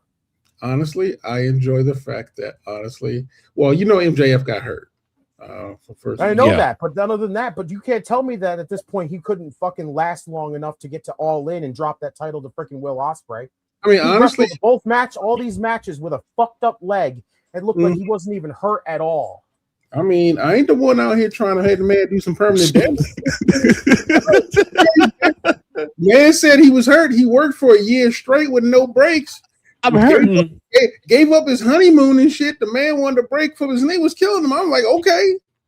Yeah, good for Kevin. Good for Kevin. No, because Kevin Knight now has a chance to make it to the main stage. Kenny did it, because think about it. They could have picked anybody. They picked Kevin 2 belts. I use that word. Think about 2 belts. Well, I'm just making a joke. But the point is that MJF was welcoming him to take a break. But here's the thing, though. They had other options if MJF went down, which unfortunately happened. Because I agree with you. Have him do it at Redemption, and then, all in we get what we want. But the truth of the matter is obviously circumstances beyond their control happened. But the best thing about it is you got Kevin Knight, who we always wanted to see. Get him against Kenny. I think that's going to be a banger, which I think we all agree. But the point of the matter is like, it's like what all happens in wrestling. Somebody got hurt. Somebody got to take the space. That's how Tiffy Time made it. That's how Tiffy Time was born. We want to know what's the annoying thing?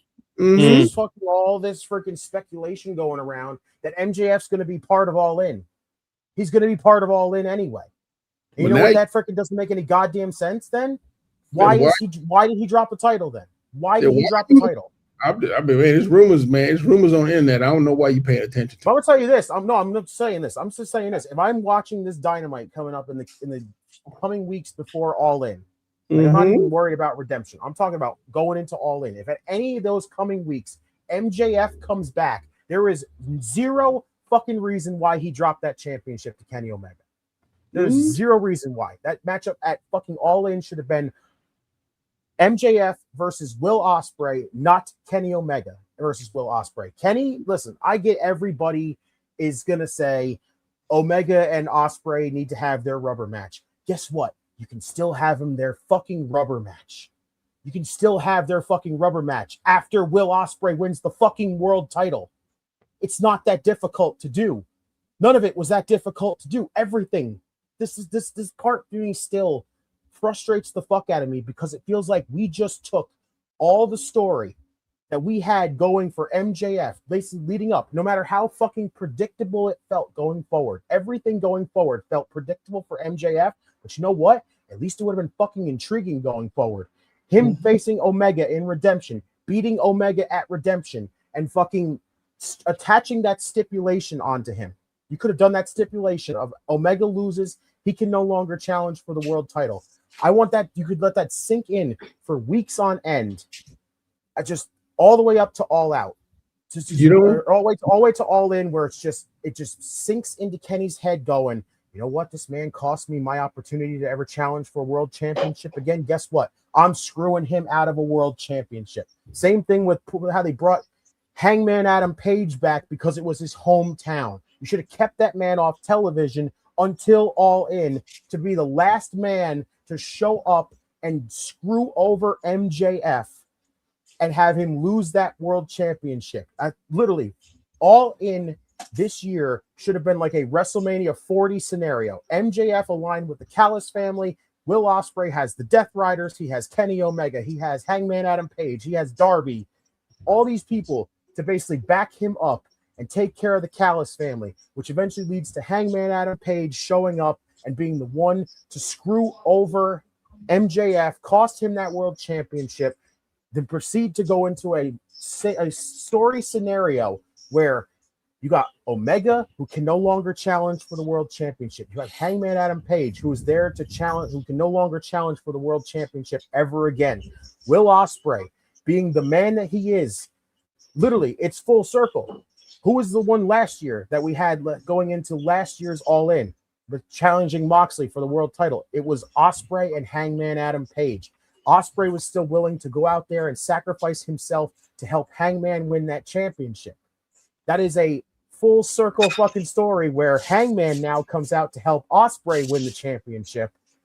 And then, out of the kindness of his heart, no matter what, if he wants his matchup with Omega for the world title, if he wants to be able to reward Hangman for coming in and helping him, like, win this world championship, you have him go backstage. You have that one segment where Ospreay walks in and goes, I know this is going to sound difficult, and I know that there's a stipulation attached to these two men, but is there any possible way that you, because Tony is the freaking voice. Tony is the one that has all the power. He's the one that has to make all the decisions, everything else going forward. If he is going to, if there's any possibility that he can go in there and remove those two stipulations from those two men.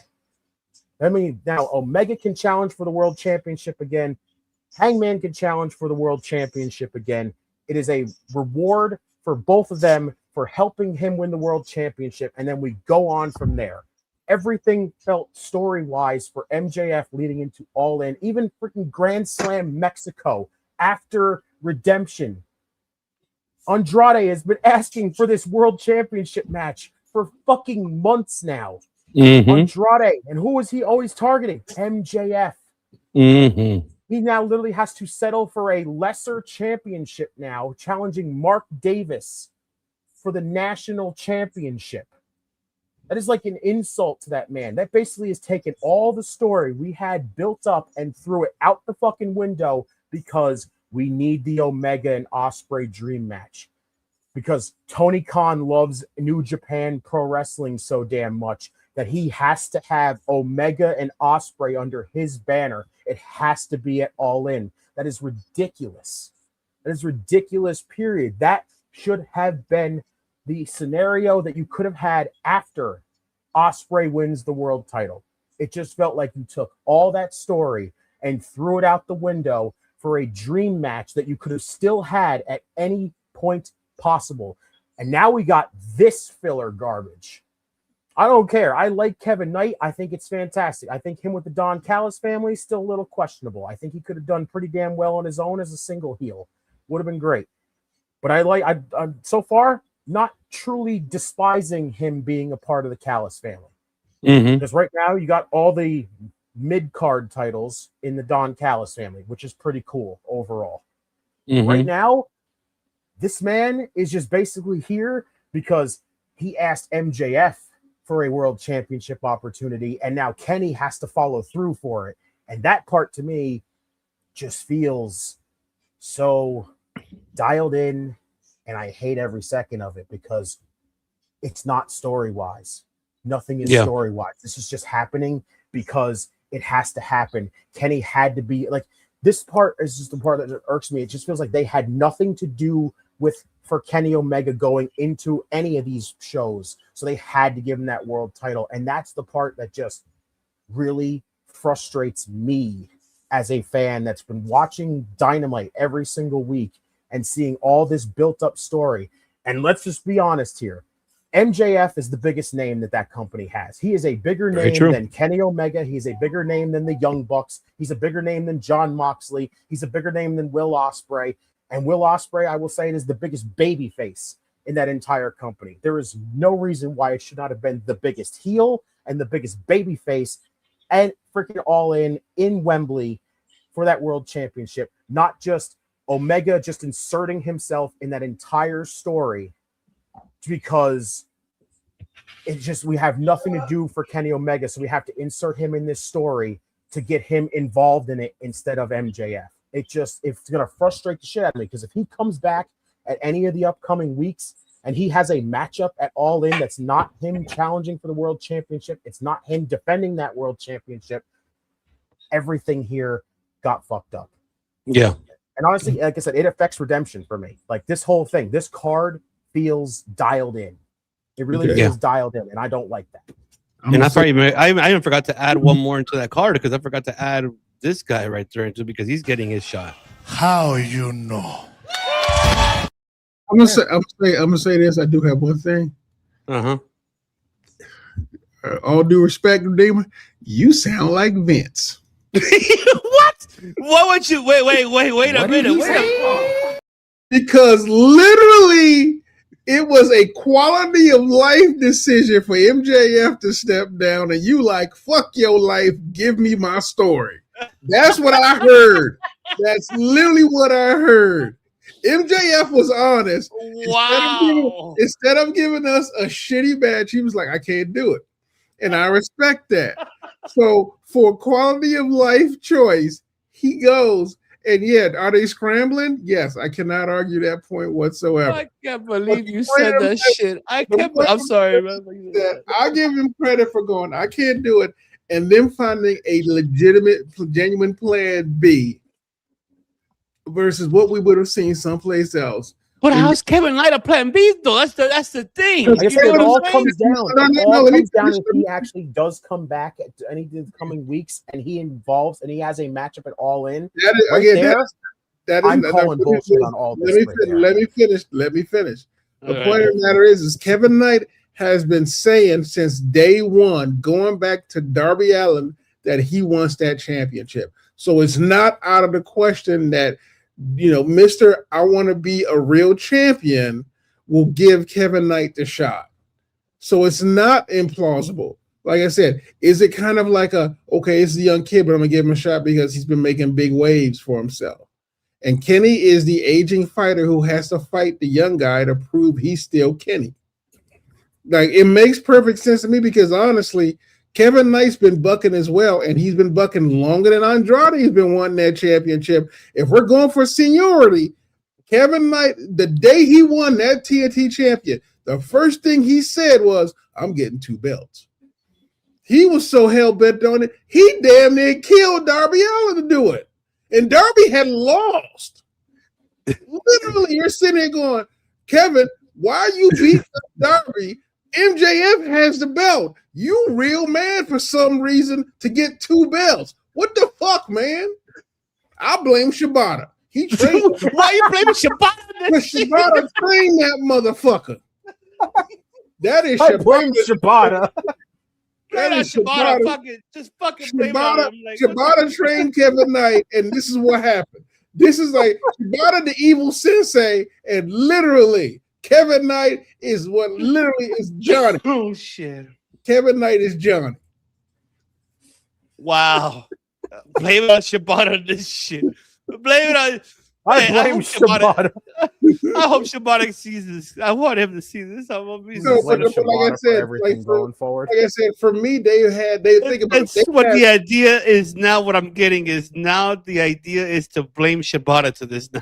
Yeah, pretty much. Just blame him for everything. Blame Shibata for the reason why he's part of the Callis family.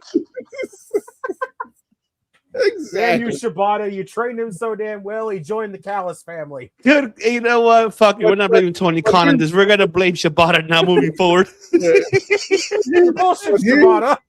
But here's the thing you have to remember. AEW is literally dropping in riches because they have at any given point in time, they have I'm gonna be a little loud. Or at minimum, they have 4 people who should be in line for the world championship. And at every given point in time, if someone goes down, they have somebody who can step up for it. Now, Shibata Matata. What a wonderful thing. Let's all think about it. In WWE, there's only 4 guys who can go for the championship. Literally at any given point in time, it's 4 guys. In AEW, it's a little bit of a larger pool, and you're sitting there going, "Yeah, I can believe that." It's not like some random motherfucker they pull off the main roster. Go, no, this dude's real. Like literally, you're sitting going, Kevin Knight, legit. Andrade, legit option. Hangman, how? I don't know, but he got a legit option. Kenny, legit option. Adam, like literally. I love this super chat right now. Can't wait for the interview where Andrade reveals how came from him forgetting his line. I mean, it might as well be shit. I don't know. A lot of stuff happened that way, but like I said, well, happy early birthday, Bagel. If it's tomorrow, officially turning 20, hey, happy belated early birthday, Bagel. Thank you for the 1999. We love you very much, brother. Like I said, the truth of the matter is that as quote unquote terrible as the booking might seem to be, it's not completely illogical. Is it awkward? Yes, but that's because MJF had to go down. So, and I'm okay. Like I said, I'm saying it's sorry, but a quality of life issue is an acceptable reason. But you know what is not an acceptable reason? I got to climb Mount Everest. See, and now I like what Steven just said. Poor Shibata. Phil saying Shibata is a pain in the Shibata.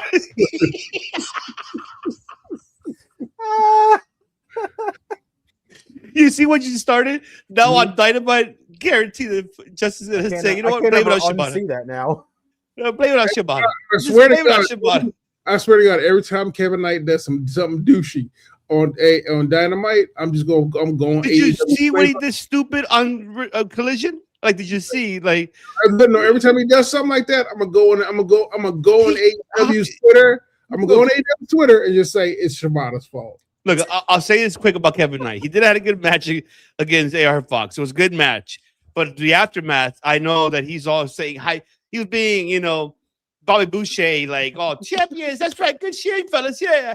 Try to talk to Hechicero, like, you see Amigo, yeah, Amigo, like, bro, you can't even speak Spanish, bro. Like, you just don't take it to that point. Like, oh my God, are you saying he was acting like a villain? Oh no, that was a horrible villain type of style from Kevin Knight. Go back and look at it if you don't believe me. Honestly, I actually enjoyed it because I thought it was kind of funny. We can fuck with everybody. It was just a hilarious villain type of style. It's like you can't put a Garcia, pal. I'm sorry, Garcia is even good. No,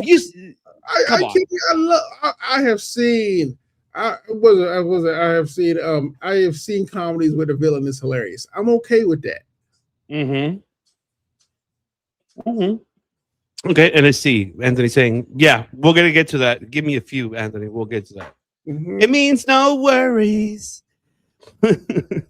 Yeah, Shibata means no worries. That means you're bullshit, apparently now. Yeah, you're bullshit, Shibata. We see every comment answer Big Dog. They're trying to stay on topic. Yes. See, for me, Kevin, it'd be better fit with Shelton, Bobby, MVP, not. And I know Steven says something here that I like, though. Let's see what, because remember, Kevin Knight's defending the TNT title this Wednesday against Darby. So imagine he loses that belt to Darby and then loses the match to Kenny Omega. This could be the kick out for Kevin Knight out of the faction. But I don't think that's gonna happen. But I like that potential, though. Especially because if Andrade beats freaking Mark Davis for the national championship, they don't kick him out of the fucking faction, but freaking Kevin Knight loses his, and they're just like, fuck out of here. You lost your championship. That would be ridiculous. Well, I mean, we'll see. I mean, Dynamite is stacked, though. Yeah. Seeing the card like this Wednesday, it's stacked because you got Divine. See, I know Steven mentioned it in the chat. Why didn't it add Divide Dominion versus Julia and Sky Blue here at the pay-per-view in a no DQ match instead of this Wednesday? So, but I get it. I'm excited to see that. I can tell you that. That match, I'm excited. And to top it up, okay, this is why I said misdirection, because, okay, Dynamite, you know who's the main event? A 6-man tag match. You have Will Ospreay, Kenny Omega, and Jon Moxley versus Hechicero, Brian Cage, and Jake Doyle. Wait, what's the 6-man tag match again? Kenny Omega, Will Ospreay, and Jon Moxley teaming up versus the Don Callis family. Brian Cage, Hechicero, and Jake Doyle. Hechicero's in the Don Callis family? Yeah, he's been there. He's been there for a minute. Huh. What kind of fucking can they coexist tag team match is that? The fuck But is that bullshit? You get what I'm saying? And why is it the Misdirection for that reason? Because when I saw that, I'm like, does this make any fucking sense? Why is Moxley and Ospreay against the Young Bucks if fucking Moxley's teaming up against what? Look, let me show you the card. I mean, That makes no goddamn sense. Well, first of all, look, it's right there. Y'all need to stop thinking Moxley's a face. Like he's not. Hold on, let me remove this. Sorry. Let me get the back later. What There you they go. are doing with freaking See, that's what we got. This freaking flip flop back and forth. The baby face heel thing is There, no, like they apparently y'all forgot the fine art of the tweener. Like you have forgotten that fine art. Like literally, Austin made it like probably the best one ever. But the truth of the matter is, like all Moxley's doing is the DTA storyline. I get what you're saying. Yeah, I know he is, but his rest of his crew they're not. And I can't speak to them, man. Not everybody know how to get it on. I know, but see, look at this is a card. You see, that's the main event. You got the co-main event, TNT Championship. Mm-hmm. You got the World Women's Tag Team titles, face to face, Willow and Tekla. And then you have Clark Connor versus Jay White. So that's announced for Wednesday. Yeah, that's a good night. It's a stacked card, but I'm with Justin. It's like I don't understand the main event. Fucking can they coexist right here, baby? Exactly. That's where I'm at with that. I don't think it's a can they coexist situation. I just don't understand. I just don't understand it. I don't think that's a can they coexist because let's face it, everyone on one side, like everyone's a Don Callis family member. Everyone on the other side has a form of affiliation with each other already. Yeah, I see that being the case though, because I look at that and I would just look at Mox is going to look at him and just go, you know, we're about to beat the hell out of your boys on freaking Sunday, and I'll be like, bro, that is a true definition of a can they coexist tag team because you're tormenting the freaking opponent, you're tormenting the champion while you're teaming up with his opponent. Like that's a can they coexist tag match. In his defense, blame Shibata. Fuck it, I'm with that. Blame Shibata. In his defense, I'm gonna be honest with you. He do that to everybody though. Nobody's special. He does that to everybody. So at least Mox is consistent. I just don't get that. See, you have to understand why I'm like kind of lost in this because his promo on Saturday, what he said about the Young Bucks, and then we're getting this tag team the following day that is announced today that they were getting this. That's where I'm lost at that. That's why I'm misdirected. That is called a story. You want to see what happens next. That's all that's happening. I mean, y'all sitting there going, I want to guess what happens. Why? Just wait to see what happens. No, I know. So there's times literally, like, if you go, what the fuck are you doing? Y'all give WWE 14 miles to do some bullshit and go, see, I knew they wasn't going to do anything. AEW do a left turn and y'all sitting there going, but you're sitting there going, it's not like AEW consistently has disappointed us. Sure, sometimes, but damn, just watch and see what they do. I know that's the only thing, but like how Anthony said, you know, like he agrees with Justin. Yeah, the truth that's the true definition of can they coexist in that tag match, you know. So that is true. Who they beefing with? Like of the three of them, what's their real beef? Well, remember, Moxie's the coach. Basically, he's your. Remember, what did I say last time? This is your fucking Street Fighter. This is like your Akuma with Ryu and Ken here. This is your fucking Cobra Kai right here, like two going at it right here. This is what it is. Moxie's a middleman in this. You know, he took out the aggression out of Moxley. He's trying to get Omega to come out of his aggression. So that's what he wants. What it seems to me, Moxley's just sitting down in the middle of it, and he's just like, I want to see a damn fight. I just want to see everybody get fucked up. That's what he wants to see. I mean, that's what it seems to me. You remember Karate Kid 3, right? With the second evil sensei and what he did? Mm-hmm. That's all it is. It's like instead of like he's literally like he out here converting people to his side, and you know, is he gonna turn on them? You never know. I don't know. That's where I'm at with it. Because it's like I'm not saying I'm not intrigued. I'm just telling you that right now. I'm just more confused. Right? Not knowing is the best part. Like I said, I agree. I agree. What the fuck is Moxley doing? Just blame Shibata. Fuck it. That's all I gotta say. So Hi, Emily. Episode instead should named it fucking Blame Shibata. You know what? We should do that next week. We should do that next week for like the recap, like blame it on Shibata. Man, this week of wrestling was so bad. You know who I'm pointing the finger at? Shibata. I don't know. I am not blaming Shibata for WWE's bullshit. I mean, although I am blaming Shibata for Hiromu going over there. Shit. Listen, someone's got to be a cadaver here, and it's got to have to be Shibata at this point. It has to be Shibata at this point.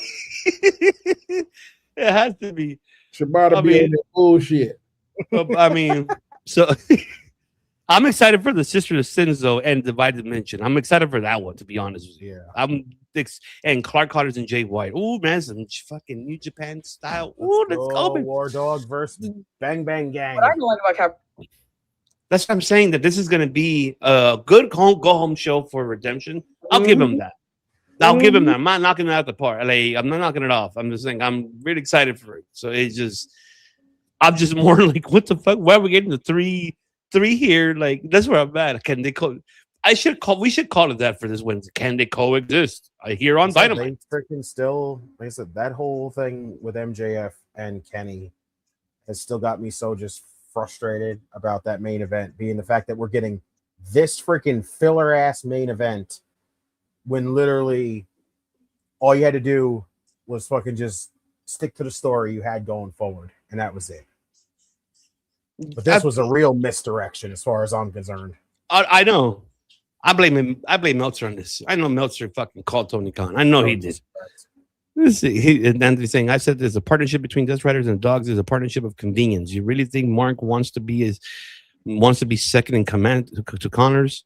No, you got it. Y'all talking about Katsuya Shibata? Yes, we're talking about Katsuya Shibata. We're blaming him. That's the man. All right. Now, the topic of the night, because this is to close it out with this topic, because this is the one that we're just like, oh. Yeah. Biggest one is, of course, creative misdirection. Because it's a lot of them here, unfortunately, folks. I'm not putting the other I'm looking at because there's a lot of frustrations we already heard. And Fanatics, they question the line about what happened on Unreal. To this day, I have not seen on Unreal because I choose not to. Because it's like I don't want to ruin what I love is professional wrestling. So I hate to be the Jim Cornette on that. I just don't want to see it. I refuse to. I don't want to know. Let me be the fan to enjoy it, not knowing what's going on. And so I'd rather keep it for like that.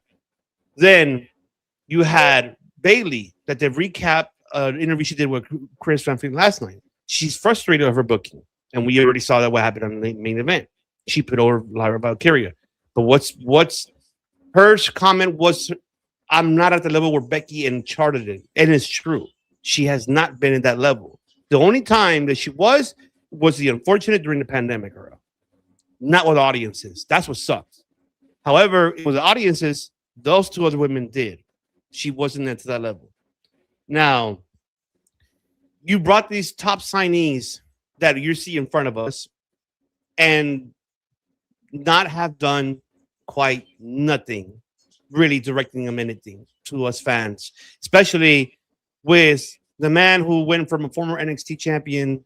That is Braun Breaker. You made him to this feud, and that's another thing that where is his direction with his vision. Because by the looks of it, Paul Heyman is gone. He's done. But I don't know what's the outcome of this situation for all these talents. You call up Ricky Saints, you don't do much. Joe Hendry, don't do much. You got Ethan Page with Rusev. Okay, I get it. We'll see where that goes. Javon been having banger matches, but you're making him lose his matches, and he's already putting it on his social media. He's tired of losing. He's getting more aggressive with it. Royce Keys, obviously, we're gonna get a Fatu and Royce Keys at SummerSlam. I think we are. That's what's gonna happen with it. Finn Balor, he moved to SmackDown. What have you done much with him and Tama Tonga and La La Lands? The rest of the losses, just feuding within each other. Gable now got a continental shot. Blake Monroe, we don't know when hell she's going to actually have an in-ring debut in her match. She's been just making backstage appearance, attacking everybody. We don't know. Tiffany Stratton, really, you're giving her a number one contendership for that interim title, which this should have been a drop title instead of, interim. And yet she's a U.S. champion and not have done much. So, Ruka, what have you done with her? Julia, now that you turn into her face, she already beat Kiana James. And then what's the fallout after that? Jordan Grace, you see her more on main event. You don't see her there at all. And a lot of these talents are frustrated of their direction. So that's why it's creative misdirection for them and for us fans, because we're happy to see them there, but we don't see them into use. So fantasy booking wise, but that's going to be a second question to follow up the first question for y'all. You guys are frustrated with this creative misdirection for all of you guys, and I want you guys to digress that how much potential these all talents that are in front of us, and I could add a lot more because there's a lot that we don't see that they're not using. So this is the biggest biggest. I want to hear you guys digress on this. Has creative really misdirected all of these people that you see in front of you, the talent, and for us fans, and then to follow up with that, book your fantasy how you would direct them to us fans and not more to TKO, because they can go fuck themselves. Honestly, they're not giving these talents, great talents, what they deserve to get to that potential. They did not pull the trigger with giving Oba at SummerSlam. They literally fucking dropped the whole thing, and that was it. You just won the King of the Ring just for the fuck of it. Braun Breaker, you beat after Seth Rollins. And how is it Seth Rollins just come in there like I just said earlier? Hey, big brother. Remember, brother? I'm the only one, brother. So I'm SummerSlam, brother. Why is he not in that picture? He just beat Rollins out of that matchup between them. Rollins sounded like Hulk Hogan all of a sudden. Yeah, exactly. And then the same with Sammy, what happened with him and Cody, and you know what I mean. But it just what is them? I want to hear it. So, Poppy Ruler, the floor is yours, man. Take the way. This is easily freaking creative misdirection. So many freaking people here are just involved with garbage. Freaking Joe Hendry. I'll start with him. Super freaking popular, even when he was in TNA. And they were bringing it so freaking much. They were bringing him over here before they actually signed him. He was super over in NXT. Everything. And then he brought him up to the main roster, and he has done fuck all. He was literally the first person eliminated in that gauntlet match for the IC title to find out who's going to challenge Penta for the IC title. That's some bullshit right off the bat. Ricky Saints can't get a freaking reaction to save his life anymore. I don't get how. The guy in-ring wise is amazing. He can talk. He's got a really cool freaking character to himself. But other than that, nothing. Like nothing. Javon, you had him floating around with the NXT championship the whole time while he was in NXT. Then you bring him to the main roster, and he's not even like barely in contention for the IC title most of the time, except random occasions where they just feel like digging him up and going, hey, put him in there. Let's see what happens. He'll go out there, put on a banger, and then fucking lose. It's just ridiculous. Finn Balor, he's already fucking directionless. They got him feuding with the fucking remaining MFTs. Speaking of the remaining MFTs, they fucked that whole faction from the get-go because literally Jeff Cobb did fucking nothing in this company when he was here. They let go of one half of one of the best tag teams ever right there in fucking GOD. And now Tama's over here with Hikuleo doing fuck all right now. Just ridiculous with that. Gable, he's starting to kind of get a little something because honestly, he should beat Penta at SummerSlam for the IC title. And then at least he'll have some kind of direction. Because right now, you capitalize off the fact that he did an amazing job with the OG El Grande Americano stuff, and you make it freaking count for him. Mm-hmm. Breaker is a whole different story. That shit just frustrates me. They should have capitalized on him winning that world championship during that feud with CM Punk. They should have capitalized while it was hot, while the moment was there, but they freaking refused to go with it. And then the thing was with the whole Seth feud, it was just like, it always felt like no matter what, they were never going to back Breaker. This is just ridiculous. This one is just, I understand what Anthony's talking about. Like, it's a different case. He got injured in the middle of the feud with Seth, but Seth got hurt first. That's true. Seth got hurt first. There was no reason why at that moment you did not strap that world championship on Braun Breaker. The man literally was the one that they walked around saying he was responsible for taking out Seth Rollins. Literally, we knew where the story was going. It was eventually going to lead to Braun Breaker turning his back on Seth Rollins and the Vision and breaking out on his own. The thing was, why we had to fast forward to that point because Rollins got hurt. So we knew when we were eventually going to get that, it was going to happen. But then you moved him into a world championship picture and go, yeah, but we'll just stick him in there and then we won't do a fucking thing. We won't do a fucking thing. And we'll get him this close and we won't pull the trigger again. It's like, why? Mm-hmm. Why? He was super hot at that time. Pull the fucking trigger. It doesn't matter if it's CM Punk. He can beat CM Punk. Yeah. It's not that difficult to do. Ethan Page is still kind of floating around in the middle of it here. Oba Femi is fucking frustrating already. The dude is over like fucking crazy. He's probably the biggest thing that right now WWE has on the main roster. And literally, this whole King of the Ring scenario is one giant fucking smudge on him, period. And that's the part that sucks. The whole Brock Lesnar feud, I'll say this right now. The first matchup, great. It was exactly what it needed to be. Their second matchup was great. Mm-hmm. But after that second matchup, guess what? That should have been it. Should have been it. I don't care if we need a third match because they're 1-1. You know what? It would have made more fucking sense that we could have had a third matchup if Oba Femi had won. If Oba had clean swept Brock Lesnar. Like, who is not against? Like, who is actually out there against Brock Lesnar getting clean swept by Oba Femi? Like, somebody needs to get their head checked if they are not up for Brock Lesnar getting beaten by Oba Femi 3 times. Like, Brock coming back, like, after he lost, after he won that second matchup, makes no sense as to why he would come back. He's literally that freaking butthurt that Oba called him a bitch and called him a coward. First off, this whole scenario of him actually giving up his world championship opportunity, and that part infuriates me. Hand down infuriates me. If you were not going to go all the way with Oba Femi, why did he win King of the Ring? Why did he win King of the Ring? If you wanted this matchup with Brock Lesnar, like it's so annoying because literally if Rollins was going to challenge Roman Reigns, Rollins should have won King of the Ring. Rollins should have won King of the Ring. If you were not going to dedicate to Oba Femi, you should have had Brock Lesnar show up literally to take him out before that matchup. That 4-way happened. Before that 4-way even happened.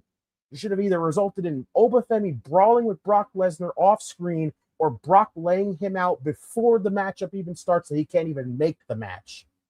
It was what would have made sense. But you know what else would have helped at that whole scenario? If Brock had lost. It made no sense in the second matchup. Brock wins, and then he comes back and takes out Oba Femi. It makes no sense creative-wise. Like, is him and Lesnar in Hell in a Cell going to be one of the biggest things? Abso-fucking-lutely. I can't wait to see what Oba Femi is going to do in his first ever Hell in a Cell match. It's going to be freaking awesome. And there's no freaking other second guessing or debating whatsoever. Oba needs to win. Oba needs to win. If there is anybody in WWE with the creative fucking mind that says Brock Lesnar needs to go over, you need to be canned immediately if you think Oba Femi needs to lose to Brock Lesnar in this last matchup. It's ridiculous. This whole thing right now, the women's side, I can't even say that their booking has been terrible. Their booking doesn't even fucking exist mostly. That's the bad thing. Their booking doesn't even exist. I swear to God, the women on this in WWE have just this freaking appearance, and that's all they do. That's all they're there for. They're just thrown out there to fill a space, and that's what it feels like. And that's the part that sucks. Soruka gets absolutely rocketed into this Intercontinental title scene, and she's doing nothing. Literally nothing. We haven't even seen her on the show in weeks right now. Mm-hmm. Julia, she can't catch a fucking break since NXT, which is awful. Jordan Grace is designated to be trapped in main event fucking purgatory, and I don't mean the main event, I mean the show main event, which is awful. Tiffany is at the United States Championship. She's losing constantly. Like, yeah, she got a win on Friday. Cool, you beat JC Jane. The only reason why you're in that match is because we're in Minnesota, your hometown, Tiffany. Congratulations. Blake Monroe has had so much freaking flip-flop of everything. We brought her, we're going to tell you that she's coming, and then we're going to put her on the show, and then we're going to take her off the show and say she's coming again.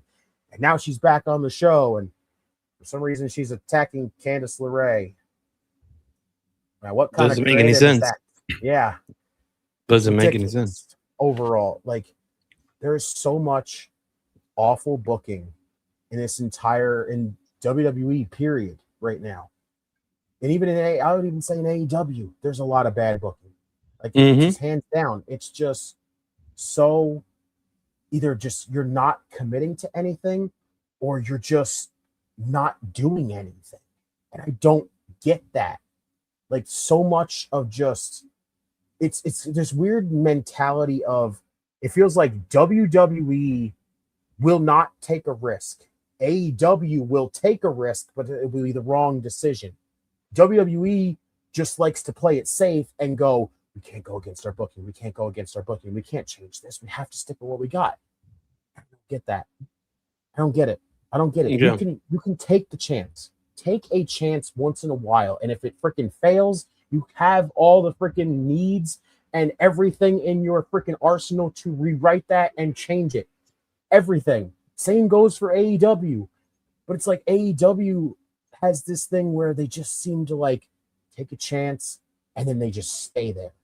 And it's like, I don't know why we took this opportunity. Why did we do this? Why did we do this? And it's like, creative has just been the true definition of what I said. This year, overall, creative-wise, has been the absolute worst. It is legitimately creative devoid this year, and it's so bad to say that. It is so bad because we want stories. We want convincing stories. We want stuff to feel like we can get invested into, and we are not getting invested in anything, it feels like. So many things are just watching people that we were backing up for so long, and now all of a sudden it's main roster bound and they do nothing, or they're losing, or they're just not on the show, and we're going, where is this person? Where is this person? Like I said, Jordan Grace, why is she not on these shows? Why is she not on these shows? Why is she just as absolutely designated to a show that happens before SmackDown? Like, why? Why is she not on SmackDown? That women's division could use her. SmackDown has the worst women's division. Legitimately the worst women's division. And then you just take pivotal parts of that entire women's division and either don't use them or you put them on a show that nobody freaking cares to watch, because literally main event is one of them shows. Why does it still exist? Why does it still exist? It does not need to be a thing anymore. I don't know either. So put these women on the fucking show. Do something. Like, just said it before, these women, literally none of the women in WWE especially have like any direction for them whatsoever. Like, I swear to God, they're just flying off the seat of their pants, trying to do just whatever and just put them out there to fill in a spot. Yeah, Kiana, another one. Chelsea Green. This turn. Yeah, Chelsea, she's just fucking doomed because Michael Hayes is there. If that man would get fucking canned, maybe we'd have a chance with her. And that's the part that sucks. Yeah, unfortunately. But yeah, it's just misdirection. I feel like even isn't the word to put it. Like, how would you put the word in? Creative existence. There is no creative existence. No existence, basically, right? Yeah, it doesn't exist. I like that. There's no booking. It feels like call. Because all it is just we just do things to either pop a rating, make these freaking people happy. It's just why nothing that doesn't help your booking. I said same scenario with the MJF thing with Kenny Omega. To me, that will always be a bad misdirection.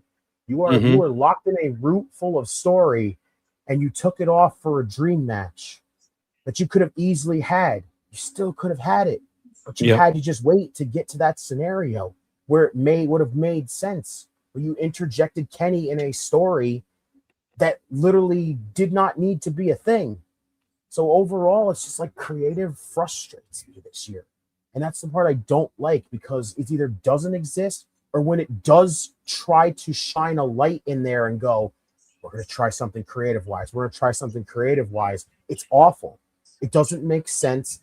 It just is a terrible decision altogether. So even that, Ripley's run has been run into the ground. This fucking interim championship nonsense, this is bull. This is literally just feeding off of this because TKO is involved with the UFC, which the UFC does interim championships. So they say, oh, WWE should do it. No, they shouldn't. Tony Khan's done it, and I fucking hate when Tony Khan does it all the time because it doesn't make any fucking sense. Why? What is the fear of taking a championship off somebody who's hurt? It doesn't make any fucking sense as to why you got to keep that championship on them and have somebody fill in a spot for them until they come back, just so we could be, oh, now we have to have a unification match and an undisputed champion. Cool, undisputed pops a lot of people in professional fighting, but come on, really? It doesn't make sense when you do that kind of scenario because it just comes off stupid as a booking decision. Yep. It's Shawn Michaels and Razor Ramon.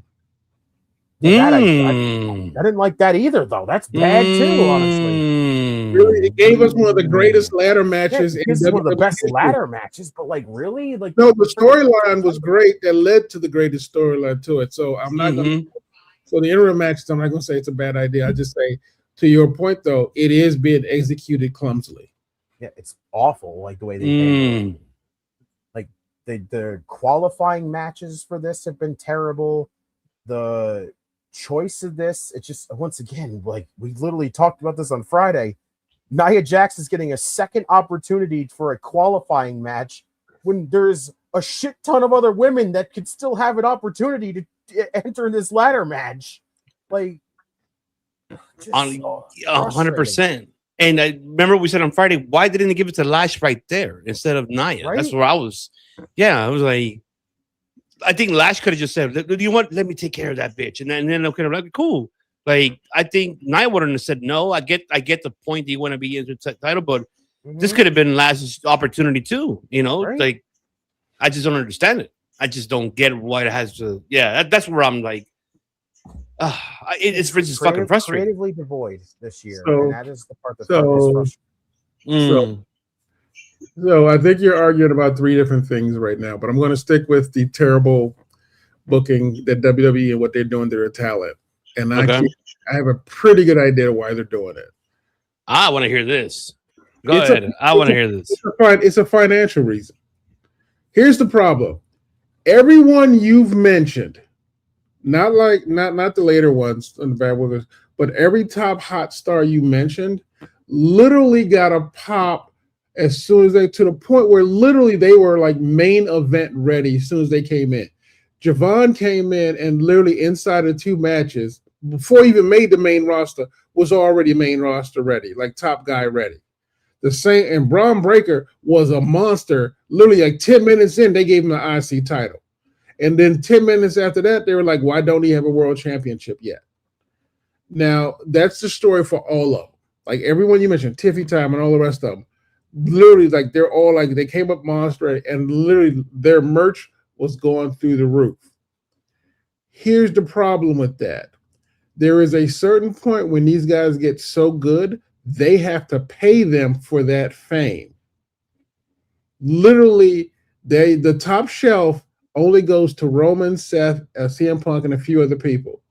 The more people who get super over, that's more money they have to spend on guys who are not taking pay cuts, who are not accepting pay cuts, and are not taking working for scale. So the truth of the matter is no matter how famous or how super awesome they get, they're going to be cut off because at a certain point they're going to stop. They're not going to want to end up paying them for being a hot property. Because here's the thing: think about it, if Braun Breaker, whether it was Seth or anybody else, beat Punk for the world championship, can you imagine negotiations the next time his contract went up?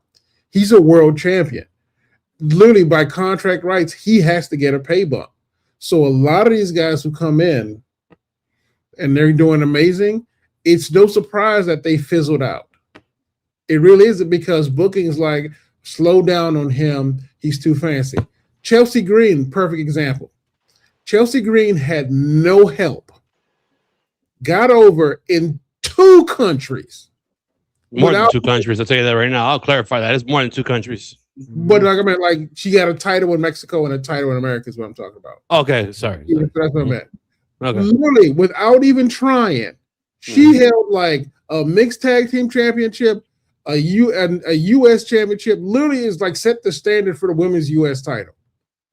But the truth of the matter is that at a certain point, the next logical step, fuck you, Michael Hayes, was literally to give her the world championship. Because in any other place, anywhere, at any other time but now, that is the timeline to become a world champion. That's what WWE used to do. Even when dickhead Vince was in charge, that is how he treated his talent. If you won a championship on so many levels in WWE, and I mean, I'm counting AAA because AAA is owned by them. Literally, she's had tag gold. She has had triple threat gold. She's had mixed tag gold and singles championship.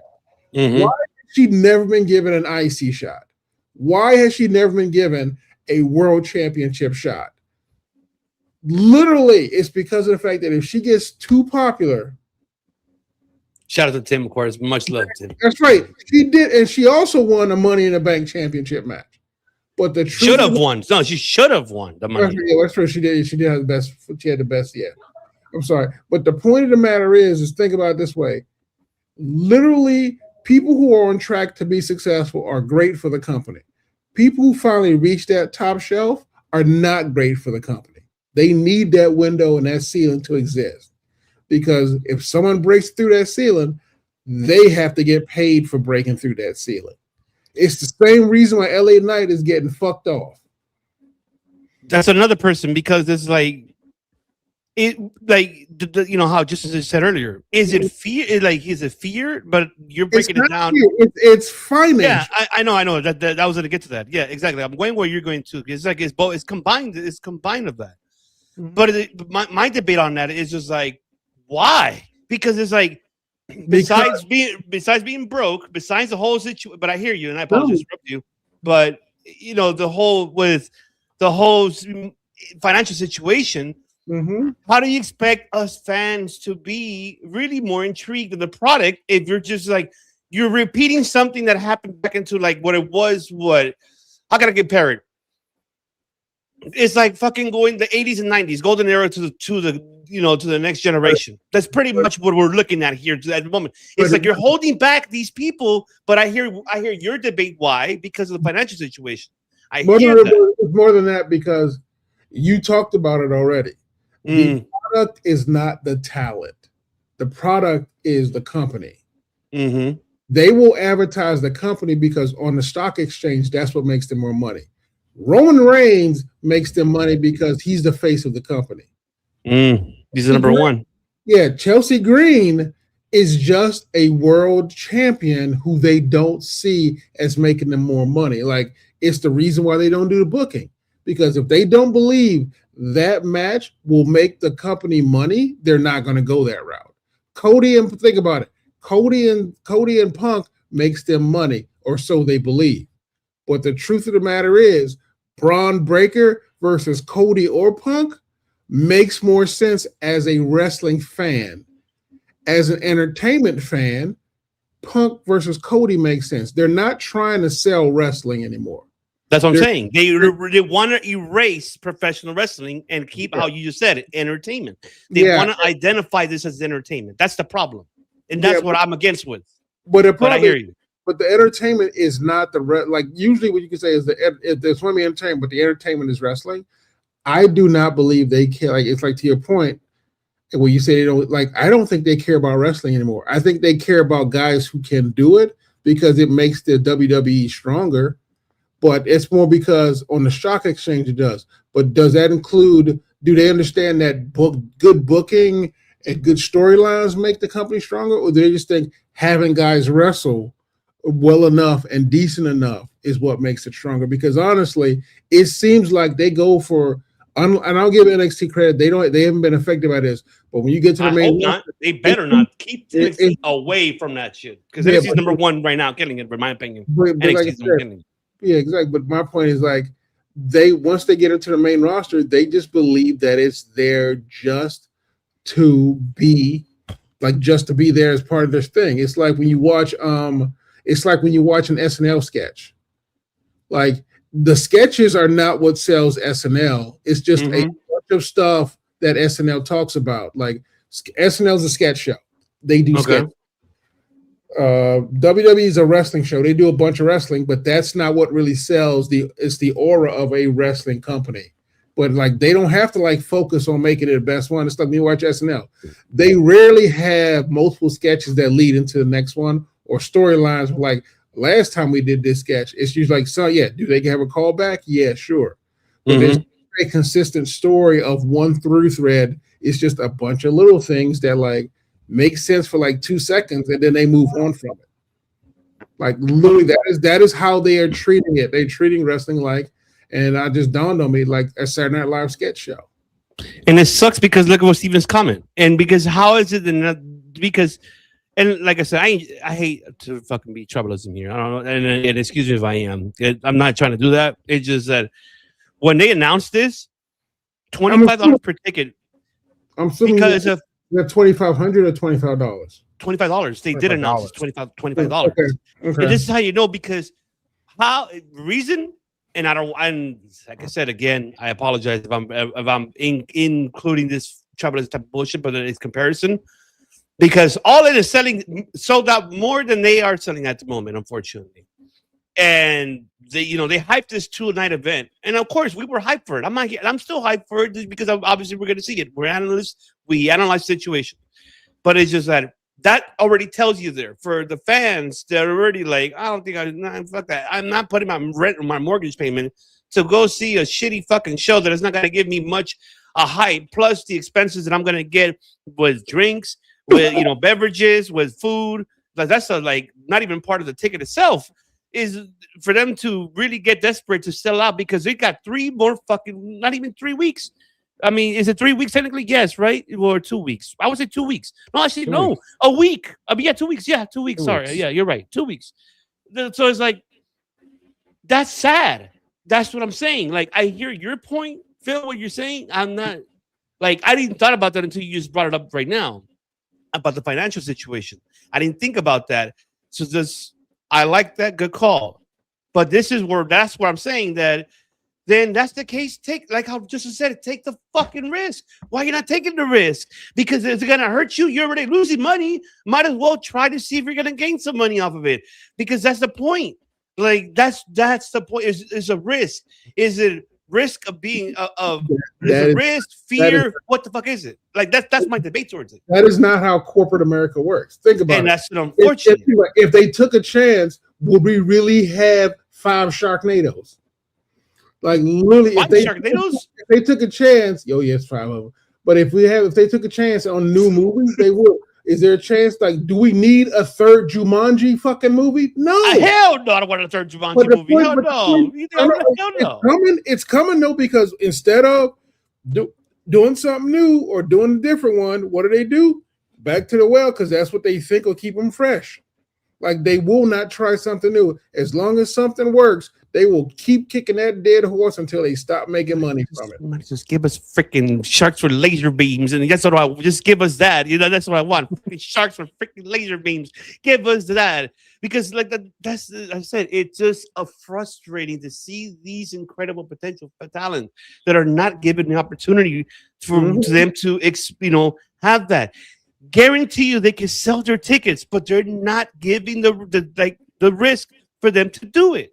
Like you're gonna tell me you're gonna hold off Oba to Mania next year in fucking Saudi, while you heard what they announced when they did at Fanatics and fucking and Saturday Main Event. Oh yeah, we're gonna have an NXT Stand and Deliver and a AAA show here with the watch party.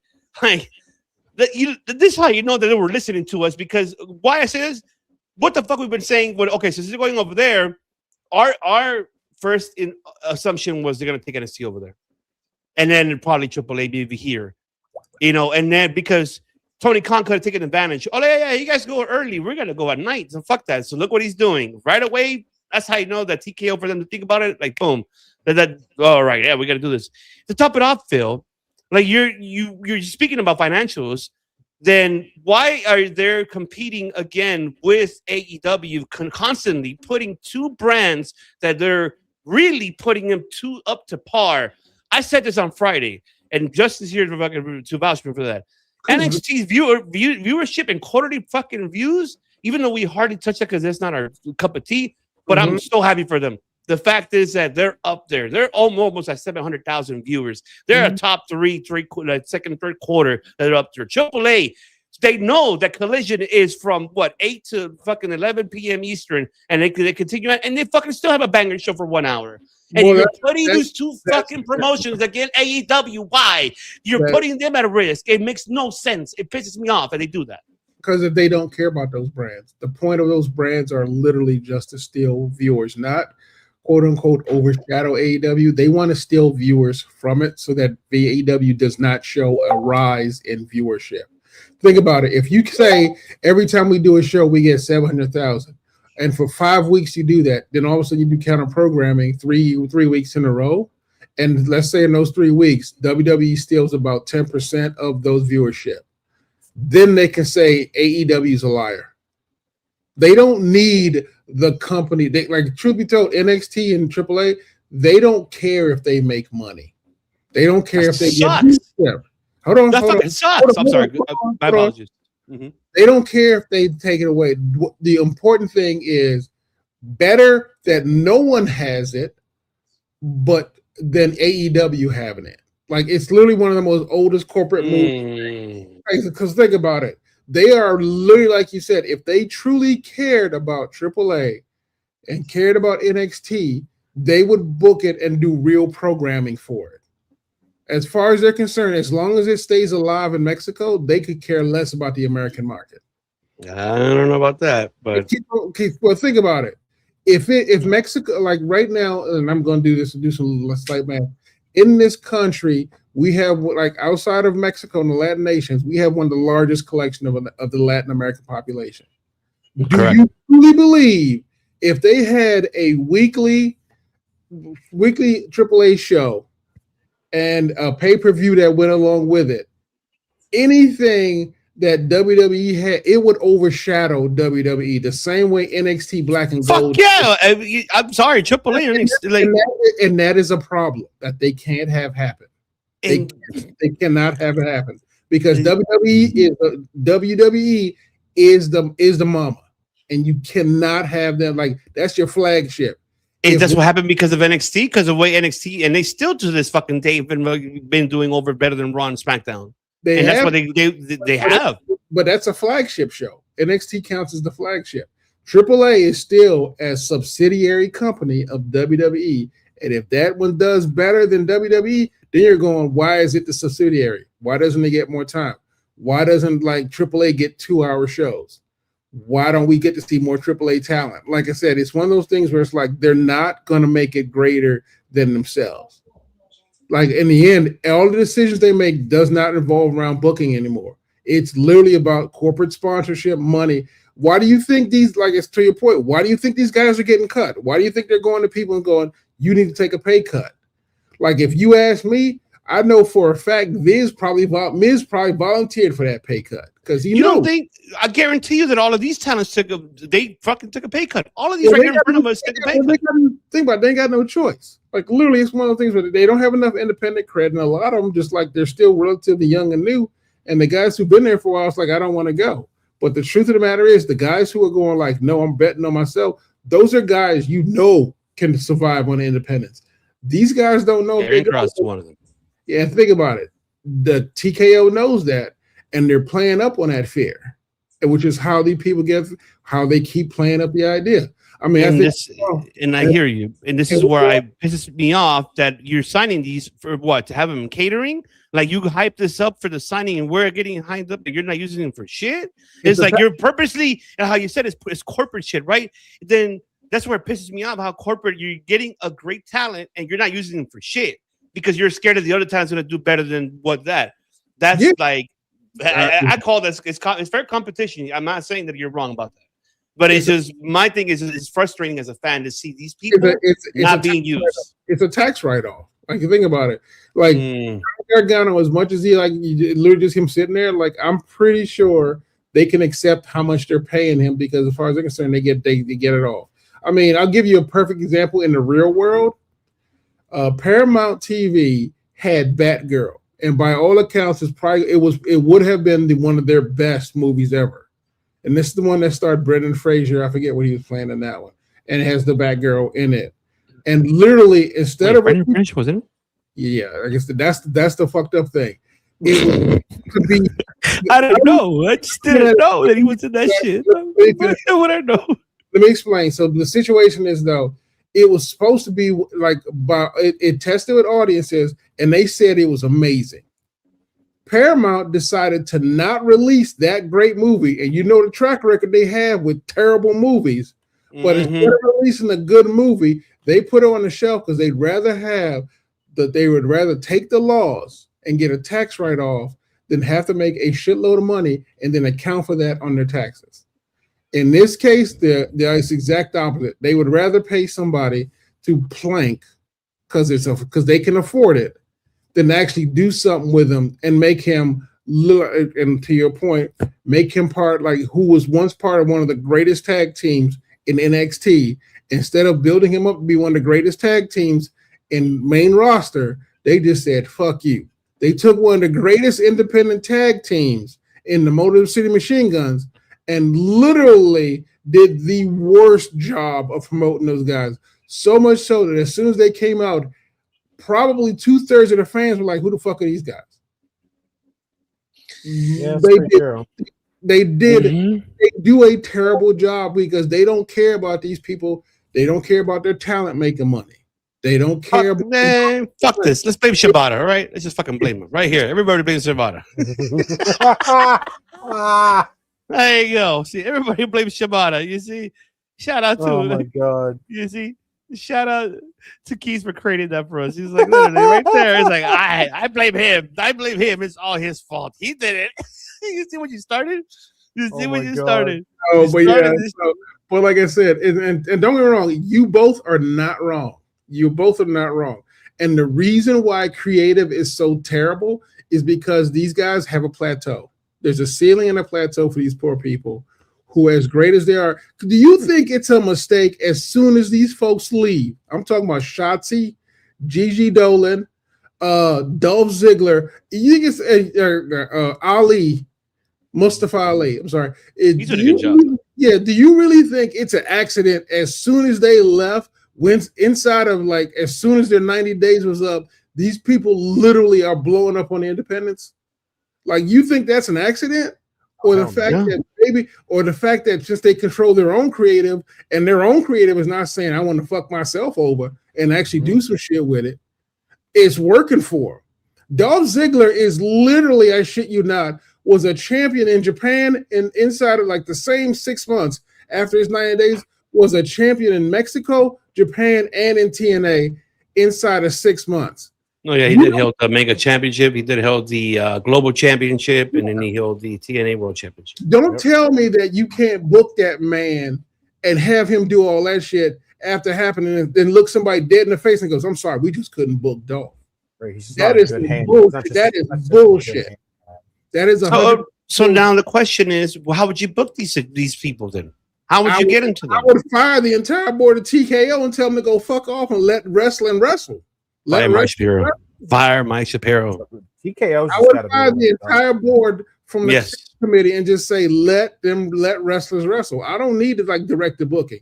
If they're allowed to wrestle and actually do wrestling and treat it like an actual real wrestling company and not be worried about. And I know that's a pie in the sky because like they're down beholden to corporate sponsorship. But the way they get their money is a successful product. Right now, to Redeemer's point, it's not a successful product. It's not. So, what is it? The direction? What is the direction that this? Besides, you already mentioned. Obviously, that's the main thing, right? Could we say that's pretty much the main thing? The direction is fire the whole board shit. The whole board. Yeah. That is my. That is.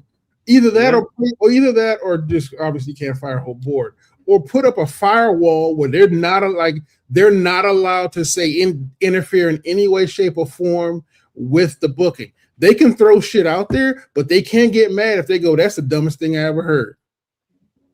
Honestly, they shouldn't have it say. Just because you bought the company does not mean you have the right to freaking stick your nose into anything that you have. I mean, zero idea what the hell you're doing.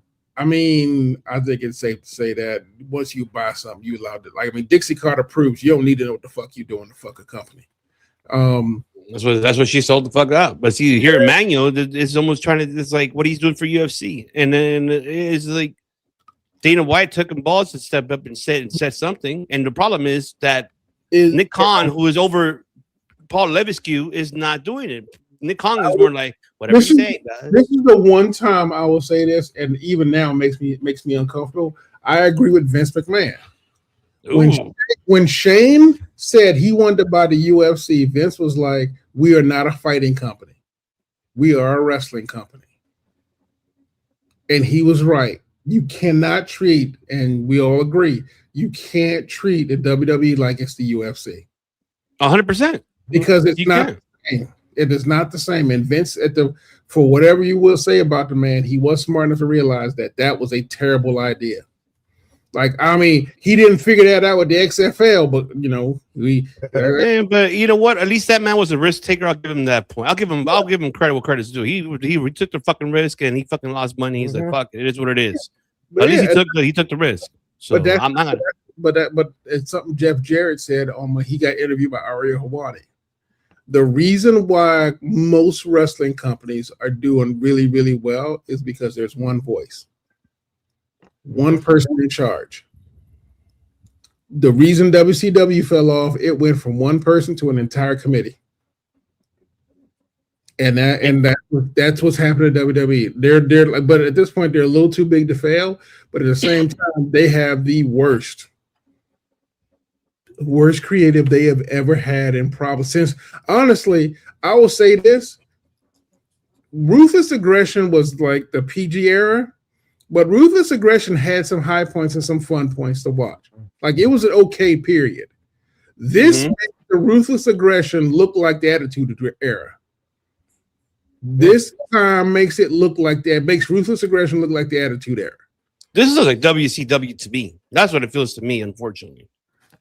Which is all competitive shit. That's a bold statement. I don't know if I give. I hate to say that, but it feels to me because it's like. You're recycling the same shit what you just did years ago, and some are working, some are not. And it's like, and then you're competing with another. Yes, it's supposed to be competition, right? I get it, but before the honeymoon was over, was Skippy decided not to do that anymore? He decided like, nah, you know what? I shouldn't do that anymore. He's like, fuck this. But then when TKO decided to step in and put their fingers on it, yeah, let's just take our lambs right there. They, AAA and NXT to really compete with for what? Like you said it before. Remember, Justin, you said Tony Khan tried to do something with NXT. The same thing. Originally, NXT was on Wednesdays. They went on and then it went on Tuesdays. They didn't try to compete, but then Tony Khan brushed that off and went his own direction, and which is great. Why can't TKO do the same thing? If you're both in the same, if you guys are both in the same freaking pro wrestling entertainment, you're trying to get money out of people. Then that's what you do. Separate yourself. Weekend here, weekend now. It's like the fucking NFL. It's like you swear that NFL teams, yeah, they play at the same time, but they got their fans. Cool. It's the same shit. So I think his thing cut off. He'll be back. Hopefully. The thing that was annoying was, again, they had the head-to-head mentality when it was them putting Dynamite on Wednesday. And that was, of course, everybody immediately was all up in arms, like, yeah, man, we're going to finally get another Wednesday. We're going to need another war. And it's like, dude, we really don't need another war. But you know what? If you want to do this, then fine. But then it's like, to most fans, the most annoying part was that freaking head-to-head thing. Because, again, it forces you to choose. Yes, you can watch both, but you have to choose to watch one the next day instead of doing the head-to-head, unless you are literally going to do the same thing like you did back in the days if you watched Raw and Nitro at the same night, which, to anybody who did that, I fucking applaud you. That's insane. They just immediately just give that whole mentality of when everyone, of course, had to pull the whole, oh, when NXT moved off of Tuesdays, they gave up and they surrendered in the war. It's like, first off, it didn't never need to be a fucking war. It didn't need to be a fucking war. Like, you only put yourself on Wednesday because you were a fresh new company, and to try to make yourself bring freaking eyes to your company, it was a hell of a way to do it by going head to head with NXT. But after that moved on and NXT jumped to Tuesdays, this should have been it. Nothing else. There should never be any other fucking interaction between these companies whatsoever, because at that point, nothing is fucking head to head anymore. Nothing is freaking, there's no need for it. They are not competition at that point. They're not on the same night anymore. But then WWE chooses to just do this bullshit by going head to head every single time, where it's just, if you didn't want them to do it to you, why the fuck are you doing it to them? That doesn't make no goddamn sense whatsoever, to be bouncing back and forth. If you don't want to do it, then why the fuck do you do it? It does not make a single ounce of sense, because it's just frustrating. Like, if TKO has any say in that, and they're just willing to just sacrifice NXT and sacrifice AAA because it's the easiest thing to do because it's not their main roster shows, that part is just the part that's just, to a fan, can be super fucking frustrating, because NXT, to our aspect, is the best show that they have. Main roster shows are terrible. So do you want to know how we know that, how we know it's backfired on them? Because that decision is fucking ESPN over. Yeah. The way they're running fucks ESPN over, because ESPN over only bought them on the promise that people would watch and love their pay-per-views. Yeah. And let's face it, they literally just like, you guys need to start putting more events than just 5 matches on your shows. Which is true. You need to start doing this. But can you bring up Anthony's comment again? Because that's an interesting point. The interesting thing about that is that part of the no fear, Anthony, and I understand what you're saying, because let's face it, sometimes it's terrible. Part of the no fear is trusting your talent to know what to do in the right time at the right place. Because think about it. If someone had told me Scissor Me would be one of the hottest things ever at AEW, I would have been, you out of your goddamn mind. But if you, exactly. But here's the thing though, they did the learning tree, and honestly, I think that might be the only gimmick that Chris Jericho has ever done that did not go over well. Like, 'cause here's the thing: for every Scissor Me, every Tony Storm, there's always going to be like a shitty learning tree thing, or it's just something just terrible. But the thing is that I know you said in my opinion, the only way is too much freedom is if it doesn't work. And I'm gonna tell you right now, a perfect example of off the cuff, giving them complete freedom is the birth of the conglomeration. Remember the conglomeration was born because Briscoe was on some insane rant. Literally talking about the word of the day, which I'm gonna tell you right now, God bless that man. He was using words I don't think he knew what they meant. Nope. But at the same time, he used conglomeration, and literally the next day, the internet blew up, and a faction called the Conglomeration was born, and that was literally 5 years. I'm sorry, not 5 years, probably 3 years ago. And then we started using that. What's the word of the day? Yeah, exactly. Like that is the word of the day is discombobulation. Exactly. I'm really all discombobulated over here. So I understand totally what Tony's saying, but that's what you get when you go, I trust my talent. When you believe in your talent enough to let them go try something insane. Or dare we say it, we got the greatest line when you want to throw shade at somebody to this day, where that man said, your wife looked like she got the head of a micro brawler. That's the thing that I feel like created, like, I know you said the board of directors, but it's fear of them. Like, you see, Tony got to the risk. I know it's a difference because he's not a public company and TKO is. So I understand that point. But still, but the problem, that what bothers me, and this is the one thing that bothers me, The Rock is supposed to be on that board. He's supposed to be on that board, and literally every time they say we should do this, Why is he not going, no, that's not how wrestling works? He's not there. Why is he not defending WWE? Why is he not protecting the business? Because he cares about his money. He doesn't care about the product. He cares. Exactly. Like I said, in the end, this time we can safely say it's not Shibata's fault, but somehow it probably is. You see what you started? You started with this shit, and now we have it. Blame it on Shibata, damn it. Blame it on Shibata. But the point is, right like, here. Hey, blame it on this. Because here's the thing. Here's the thing. Started this shit. You can write the best stories, build up the best characters, but if at a certain point, at any given point in time, they can go, yeah, we don't want that guy to get too big, and his storyline disappears, what the fuck was the point? LA Knight all over. Yeah, exactly. LA Knight literally had 3 shots at the World Championship, and you don't have to win them all. You don't have to win at all, but they act like he never been there. They book him like he's never been to the top of the mountain. That man fought Roman Reigns in Saudi Arabia, fought Seth Rollins for the #1 contendership. Literally, I'm sitting here going, why are y'all treating him like a scrub? They're literally treating him like a mid-carder. And he has been on that top level how many times? And don't get me started about Killer Cross. Do not get me started about that shit. I'm not even going to touch that because he's killing it without even them. And he's like, doors are open, you know? So you're telling me y'all couldn't do anything with him, but this motherfucker 5 minutes on Independence out here winning championships in 4 different brands. 4 different championships. Has become the face of MLW and its new era of wrestling.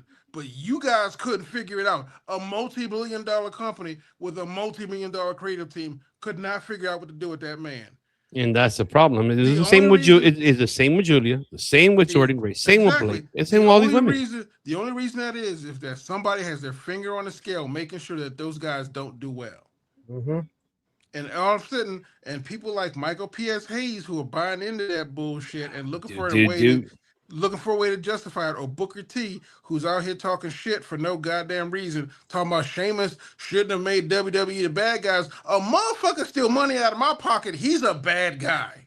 Exactly. How's he a bad guy? I know his stuff is his contract's up on October 3rd. I know that, but it's like what I was reading is that that people in WWE like Skippy defending him, but TKO. We're not having it. Like, he's not taking a pay cut. Fuck him. We're not gonna resign him. We're gonna get rid of him. So that sucks because that was Skippy's boy. Skippy is the one that brought that man. The thing is, it's because quote unquote they believe he's too old. And I'm sitting there going, you ever been hitting the chest with Sheamus at his age? Tell me if he feel too old. Right? That man is not old. Literally, I'm not in the match, and he hit somebody. I'm going, ooh, that I can already feel that. Yeah, they'll get fucking hurt. Yeah, the point is, I'm sitting here going, the problem is that all of your seasoned talent, guys who can get you over, you're getting rid of. Guys like your locker room, like, think about it. They are literally getting rid of all their locker room leaders. And these kids being left behind are fucking exposed to exploitation. And I'm going to tell you who's going to be the next one in line. You know, who's technically the locker room. For me, who is technically the locker room leader right now? It's Randy Orton. Don't be surprised they're gonna. I'm worried about Randy too. Like, honestly, I'm worried about Randy too. That's one guy. I think they're gonna pull a Randy. Can you retire so we'll put you in the Hall of Fame, but we need you to retire, and we're giving you and that's gonna get fucked up. And then they're gonna say we're giving you a Legends contract. Fuck that, because Randy Orton deserves to be where. Can I talk about Bayley real quick? Go for it. I want to hear this. So the thing about Bayley, and you said that she had never reached that level. Here's the problem: she did reach that level. Remember when she had her own faction? And when she beat EO at WrestleMania? Yeah, exactly. Like, literally, she has been on that level, and they pushed her down. Like, remember, at one point, she had her super faction. She was running 3 people. She was a world champion. She had one of the best storylines for a year. And then it went away. And unlike Charlotte and the rest of them who still get to stay on top, not that Charlotte's fault, Charlotte's just doing her job. Unlike the rest of them, though, Bayley got pushed down because for some reason, only a certain number of women are allowed to be on top at WWE. Like, I do not understand why. But Bailey was definitely like a legit representative of the 4 horsewomen.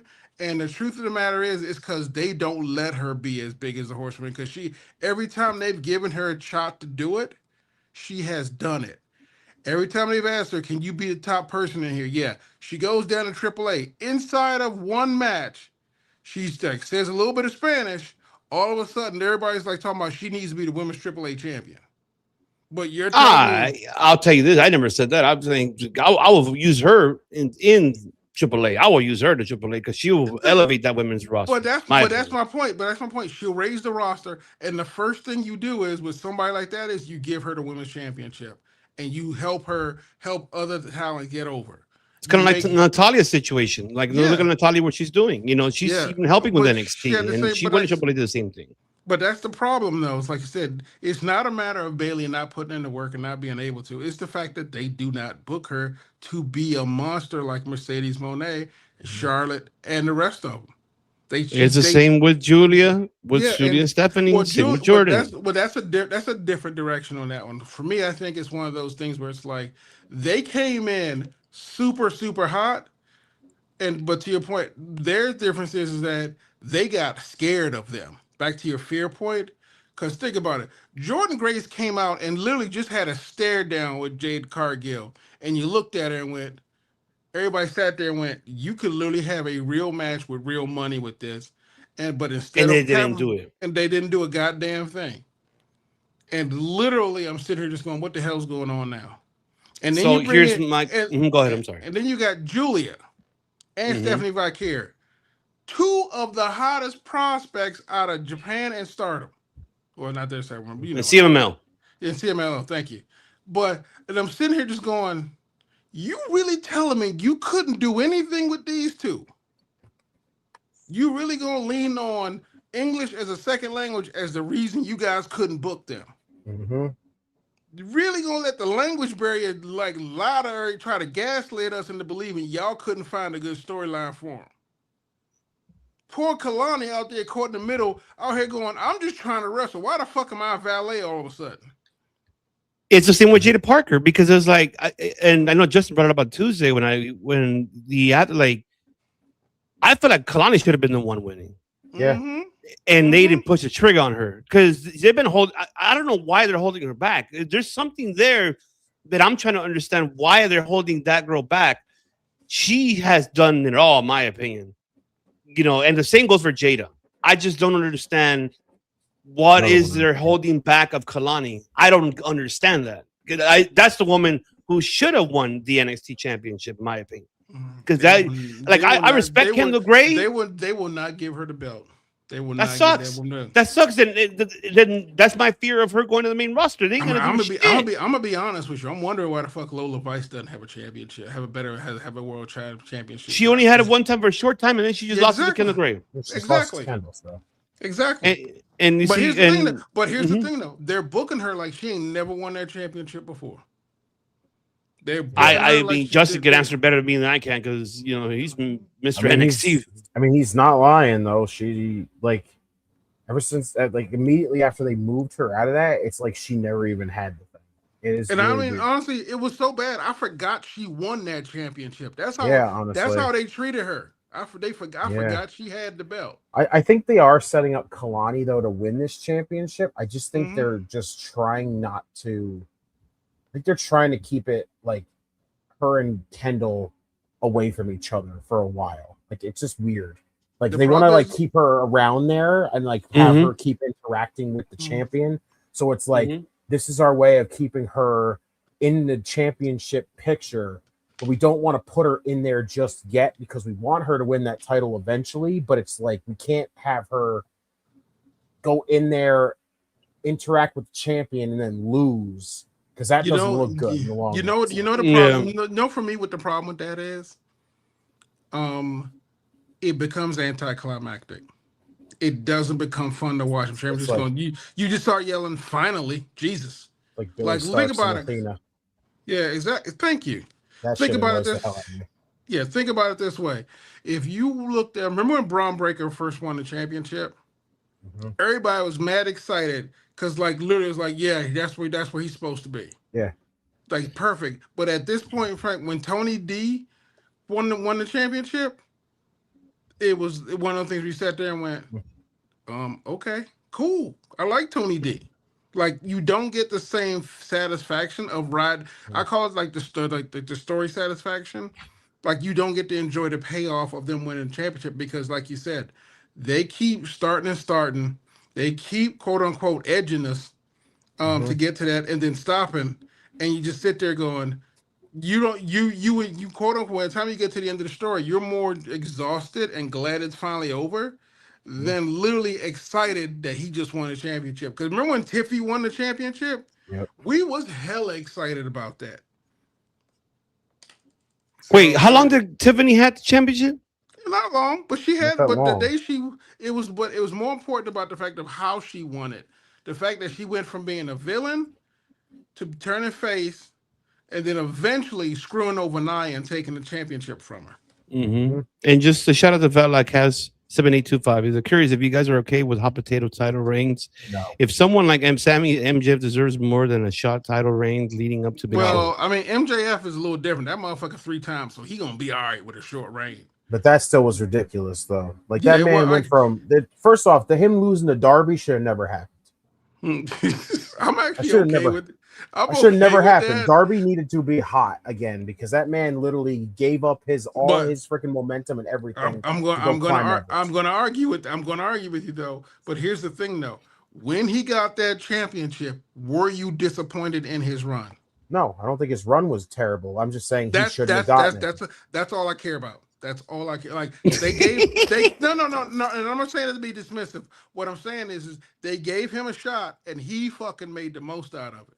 No, I will always say that going forward. I think Darby had a hell of a run for as short as it was, but I don't think he should have won that championship that night because that whole we have to put the title on him because we're in his hometown thing, I think is fucking stupid. Like that did more to MJF than it did to Darby. Because I'm not gonna lie. I actually enjoyed MJF's revenge tour. Like right after he lost and had to get it back, because I'm gonna tell you right now, he did some of the best promos I'd ever seen, shitting on it and literally putting over Darby and shitting on him at the exact same time.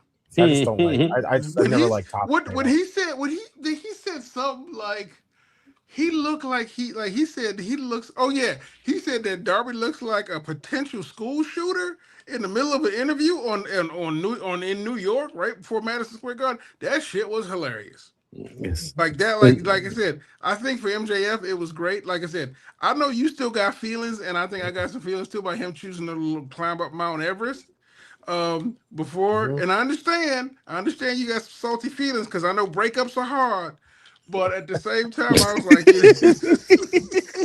why you gotta say it like that, man? See, I was waiting for you to say Shibata. Say Shibata. But in this case, we can blame Shibata for that shit. But I mean, honestly, though. Here's the difference, and this is where I'm pushing back on you. Here's the difference. Sammy's 9-day run was the most uneventful shit I have ever seen. Tell me you were pissed off that happened. It was a waste I literally said what you said. It's a waste of fucking time. It felt like they only did it for fucking a pop for Saudi. Now here's the thing. Here's the thing though. Darby Allin had that belt for literally, I think, probably just barely 2 weeks. He had it for a month. He had it for a month. He had it for a month. Yeah. But in that month, it was one of the most memorable short reigns we had. That's the difference right there. They were behind Darby winning that championship. We all as soon as Sammy was done, we was like, they did not believe in that man whatsoever to give him that belt.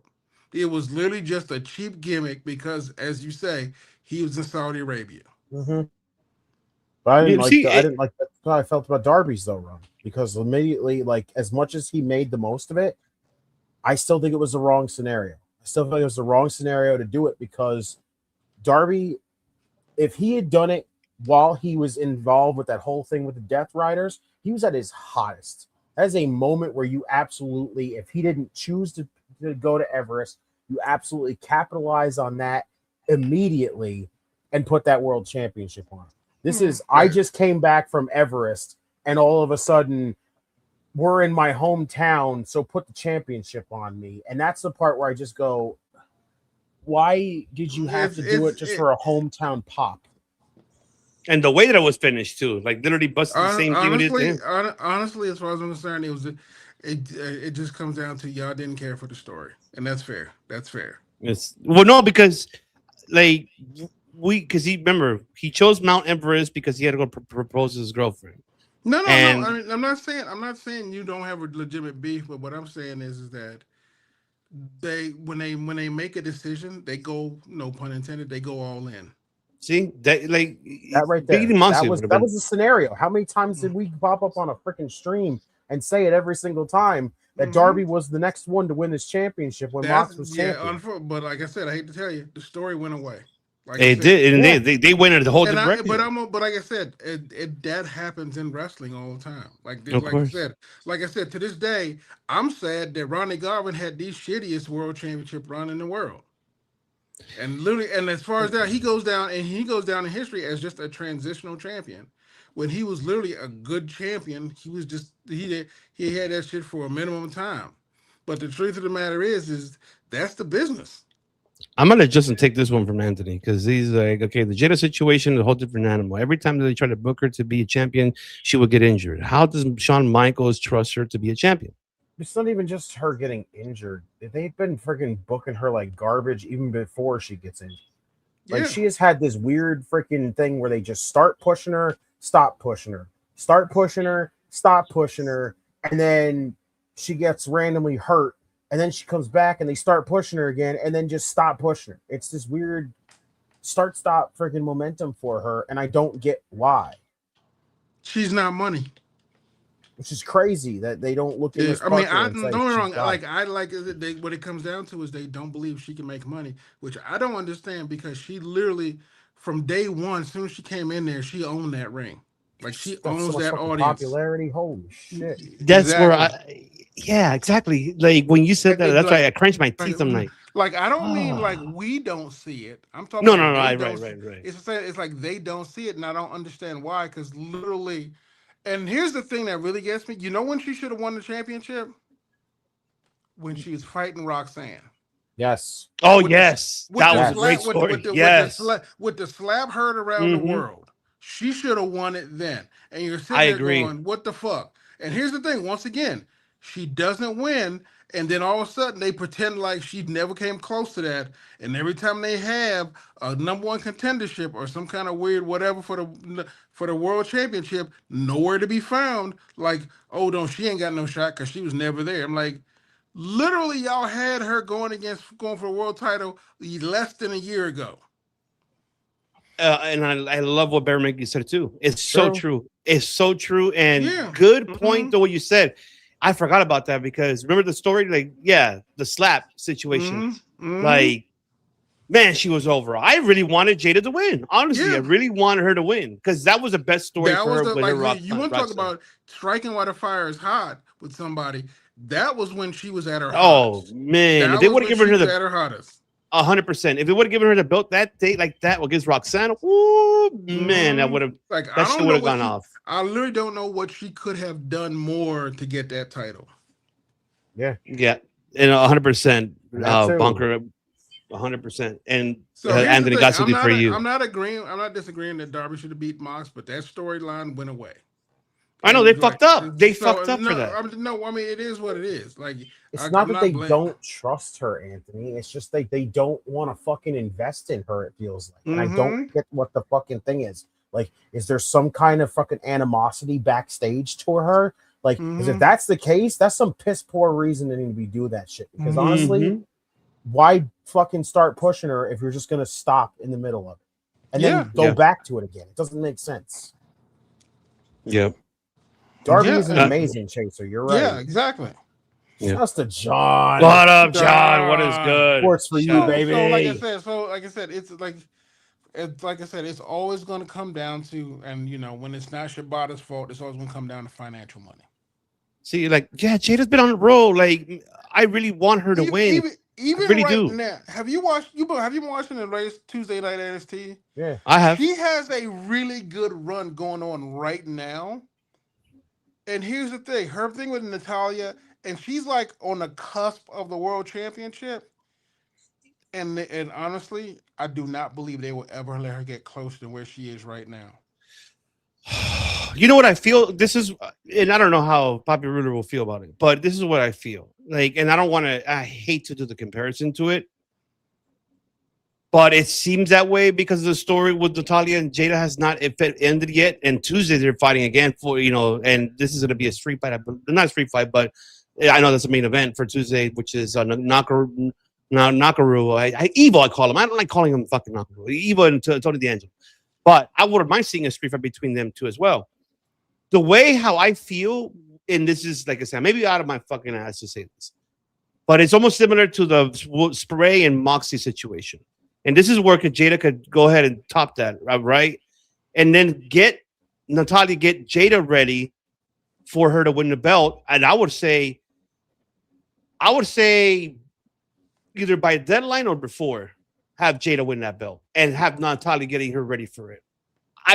That's just me. Maybe out of my ass to say that, but it's not. I mean, it's not you. It's like no matter how much we can speculate all we want, they have not shown a goddamn modicum of putting of trust in her.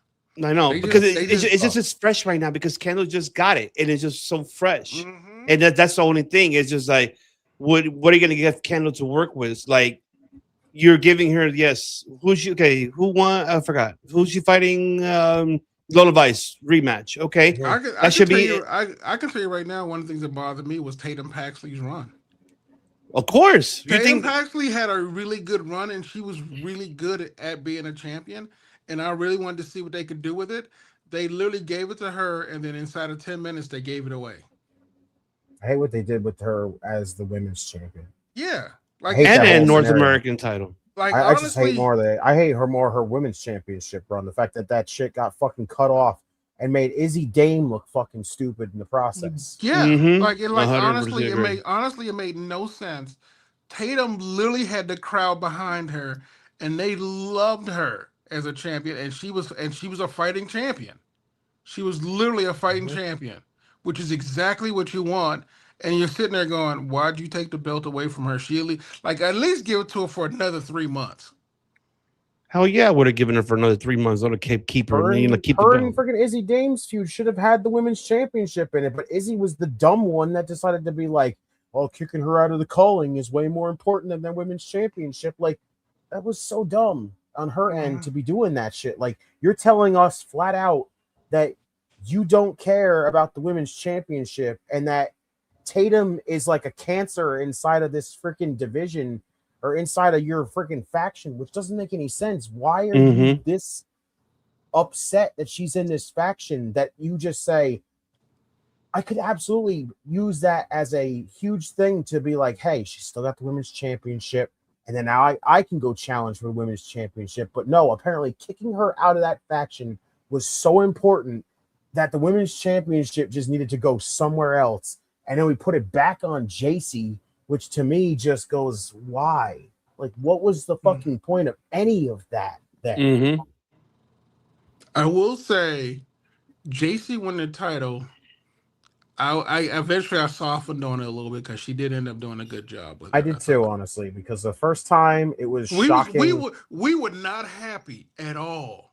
No, we were not happy, but I will say, towards the end, before she lost it, as she got comfortable in the role, I actually started to like her as a champion. She did a hell of a job with that championship, and I will say this: I did not like full on that it was just a rehash of Mandy Rose, in a way, because that's all it really was. They've been trying to recapture Mandy Rose since that woman left. Yeah, and that's the thing that I just didn't like how they handled that. They handled it that way as a rehash of Mandy. I do have one significant question though. What? How does Nikita Lyons still have a job? I'm gonna let Justin answer that question because I am. Because she's hiding down at Evolve right now. That's why she's their Evolve Women's Champion now. She beat Wendy Chu for it. Did she? Yeah, she did. Has she improved her wrestling? Yes, actually. She's actually gotten very good now. Okay. All right. Well, then never mind. Then I will hold my question until I actually see her in the ring. I will again. say this: she's definitely tightened up a lot of her like offense big time now, so she's not as bad. Does she now have more than 2 movesets that involve her ass? Yes. Okay. Thank you. Yes, amazingly.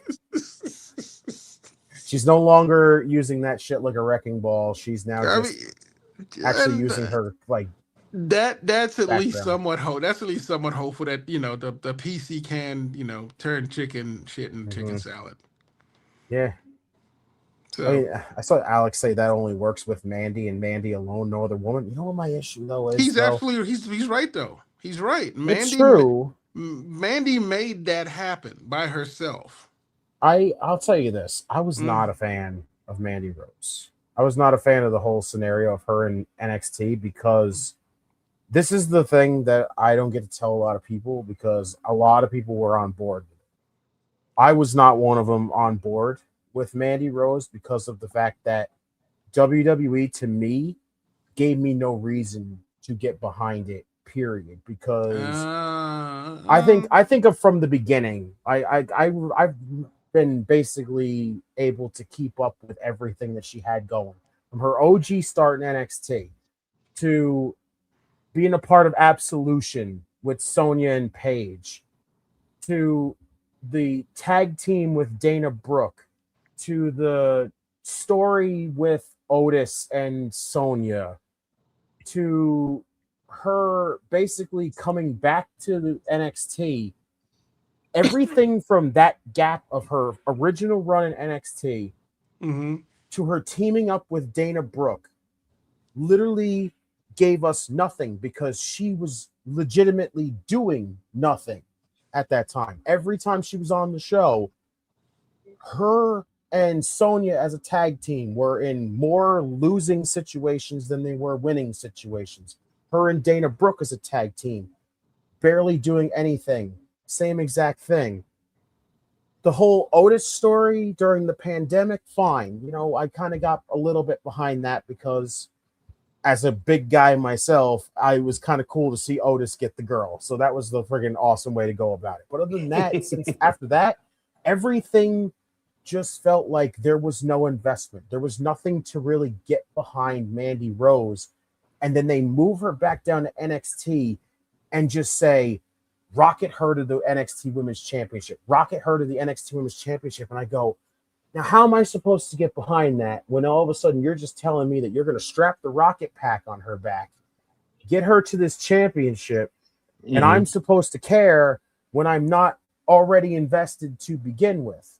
So you haven't given me a reason to get behind her whatsoever, and now you're expecting me to just get behind her now because she's going to go in there and win this championship. And then lo and behold, the only reason why she got the championship opportunity was one of the dumbest reasons why to begin with. It's because she cut her hair. She literally shows up and just takes a hood off, shows that she dyed her hair, cut her hair short, and immediately that's just, oh, hey, she's in a championship opportunity, so here you go. I'm like, this is not how I want to even attempt to try to get invested in this. You can give her that championship, sure, but that's not going to get me behind it. And then it just felt like a Triple H reign of terror with her as that champion. It was so rough to watch that. Like watching her go in there and beat someone like Mako Satomura. Oh my God! When they unified that championship just to get rid of the UK Women's Championship, and she beat Mako, I'm going, this is an absolute reign of terror. This is so hard to get into.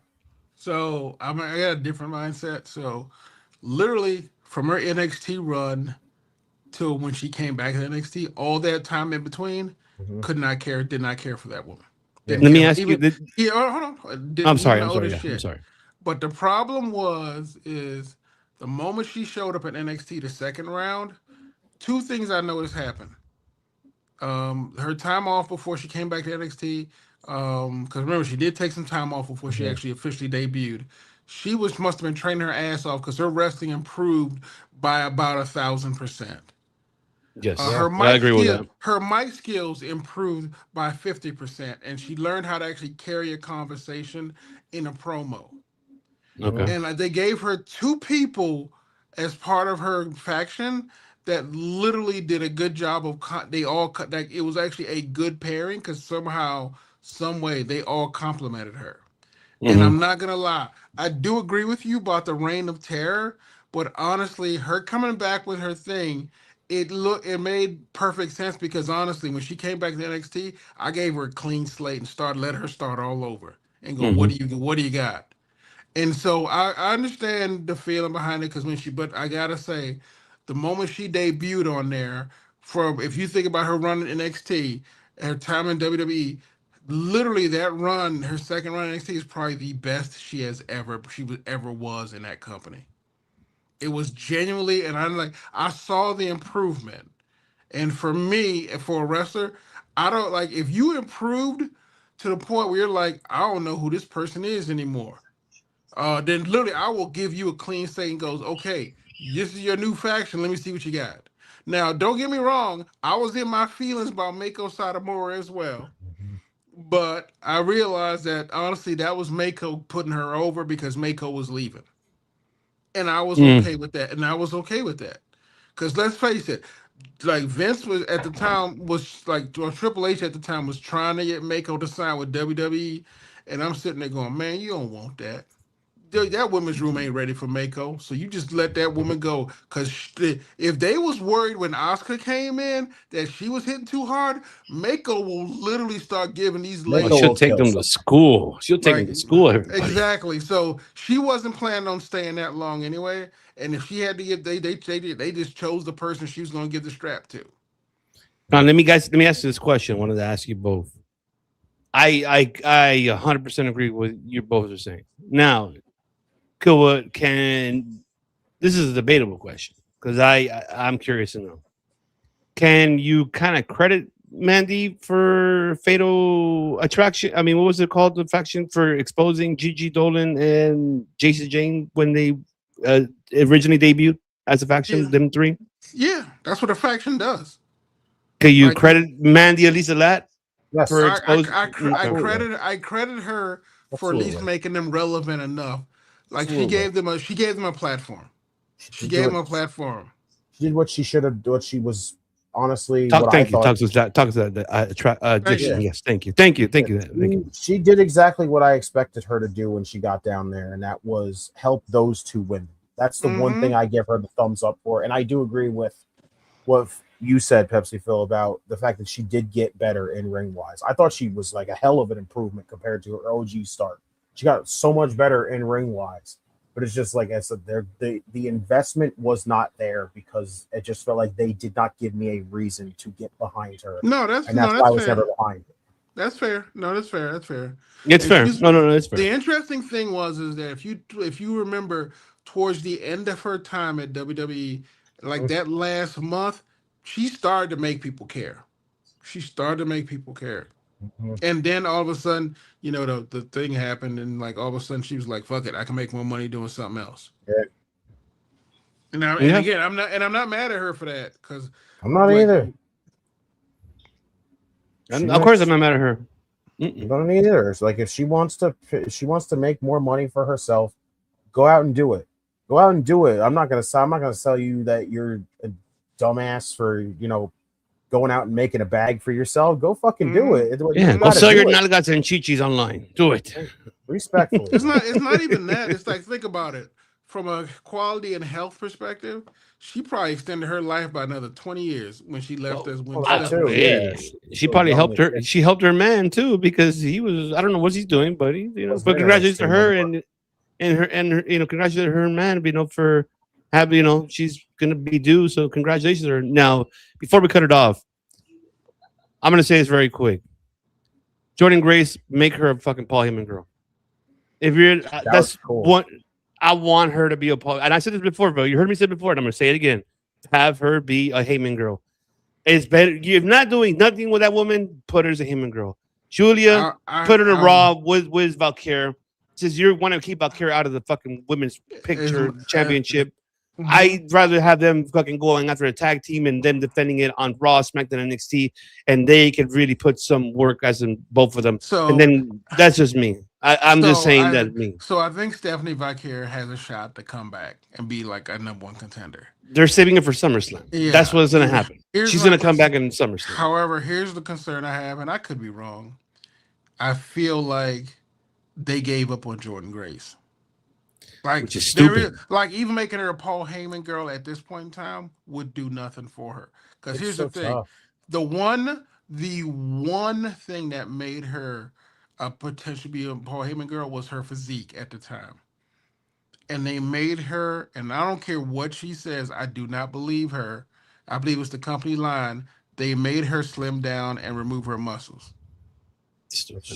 And like, which literally, I think the concept of her being a juggernaut, gone. It sucks. Like, now she's not the juggernaut anymore, and you're sitting there just going, you're like, and no offense to the women's division, you look like every other woman in the division. Yeah, it sucks. Yeah, because look at Zarya. Look at Zarya. Mm-hmm. She literally, and I say this with all due respect and love, she built different physically, and she looks like she built and carries herself differently. But can you imagine if she gets called up to the main roster, they tell her to slim down? I'm gonna have some fucking problems with this shit. Mm-hmm. Yeah, I'm sitting there going, like, the way Zarya looks, she's $1 million right now. Mm-hmm. She's $1 million. And I bet you if you put her on the main roster in the women's division, they would literally have something to do. Oh, it sucks. Yeah. It sucks. I mean, the thing, Blake Monroe still waiting for her. I think might as well just have her take Julia. I don't think Blake Monroe is a real person. I don't know. Blame Shibata, man. Right there. Blame fucking Shibata. I think she like what's his name's brother. Oh my god! I think it's like Elias. Sagnan Fear, whatever the fuck is. I think it's Elias's brother. Ezekiel? Ezekiel? Ezekiel's cousin? I think it's Ezekiel or Lil Jimmy. I think that's who she is. She basically is. She the equivalent of this generation's Lil Jimmy. Oh man! I think Candice LeRae threw herself down to make it look like a real person hit her. We know she knows how to take a bump. She know how to fake that shit. It's an invisible entity just throwing her into the fucking thing. That's great. Exactly. I know, right? So and we agree with you, Bunker. We've been saying that it was too soon. So it's 100%, 100%. But I mean, do you guys got anything else? No, I'm good to go. I'm good to go. About y'all. Same here. Should have put the National Enquirer logo on the top left. No, because it's true. God damn it! That Shibata is blaming the shop. Shibata, that's what it is. It's true. Yeah. Underneath the flames, you see it the is National all his Enquirer fault. logo. It's pretty funny. See, look what you started. You see, before I joined the Zarya already brilliant matches in Australia. I'd love to see those two. Yes. Thank you. Yeah. Yes, Barry Monkey. I remember We just moved Zarya's Jordan out of match. there before we even got a chance to do anything with those two. I remember Zarya when she was in Australia having her matches. Oh man. What was her name? It wasn't Zarya. I completely Delta. forgot her real Delta. Yeah. Delta. But ladies and gentlemen, we did 3.5 hours, and this is a great Dynasty reunion of like debating and analyzing a lot of stuff today because Pepsi opened my freaking head, which I forgot about the financial situation, unfortunately. And I'm like, fuck, I can't debate that, but it still pisses me off as a fan. But hey, I mean, it was a good digression today. As your lawyer, I gotta focus on it. I gotta focus on the money trail. Fuck you, Hoobastank. Yes, Hoobastank. Why is Hoobastank catching strays right now? No, because Wheeler Yuta. If you ever looked at Wheeler Yuta and looked at the lead singer of Hoobastank, they look the same. They look the same. Fair enough. So every time we just see Wheeler Yuta, we call him Hoobastank now. Okay. I just want you to know. All right, let's bring this home. I'm tired, and I got. All right. Well, folks, I believe. Let's see, where is it? There you go. I can fly. It's that time. Autobots, transform and roll out. We appreciate you all for joining us today, this evening. And we kind of started right where close to the end of the World Cup because we wanted to do that. Did not want to interfere with that. And of course, folks, just to let Well, he lost. He lost. He didn't win the fucking championship. No, I just like saying that randomly. My bad. I know. I know you don't like it's, Messi. It's like Tourette's. My bad. But folks, just want to tell everybody who's here with us, especially Barry Monkey and hopefully Ghostface. Tourette's sufferers. My bad. Digress all you want, my brother. See how you know. How you know. Okay. See, I have a reason to know. Number 17 is painted today. Looked like Javon Evans. Yes, he did. He did it like 20 minutes. You gotta go back and look at it. Bouncy. He was bouncy. Folks, to let you guys know, and Barry Monkey, because I love you, Barry Monkey. This week, we are doing everything exclusively here on YouTube. So if you have a YouTube, come here and subscribe. And if you're on X, come over here and subscribe. So you're on Twitch, especially on Twitch, Barry Monkey, come here and subscribe and comment here and chat with us on YouTube. We're just testing something out here for the week that we're doing everything exclusively on YouTube. So starting tomorrow with Raw Dogging with Dom and Friends with benefits. And so unfortunately, Raw, they announced Raw and opened the show. Oba advertised, Chad Gable appears, Danhausen appears, Jacob Fattel at night. That's the only match they announced.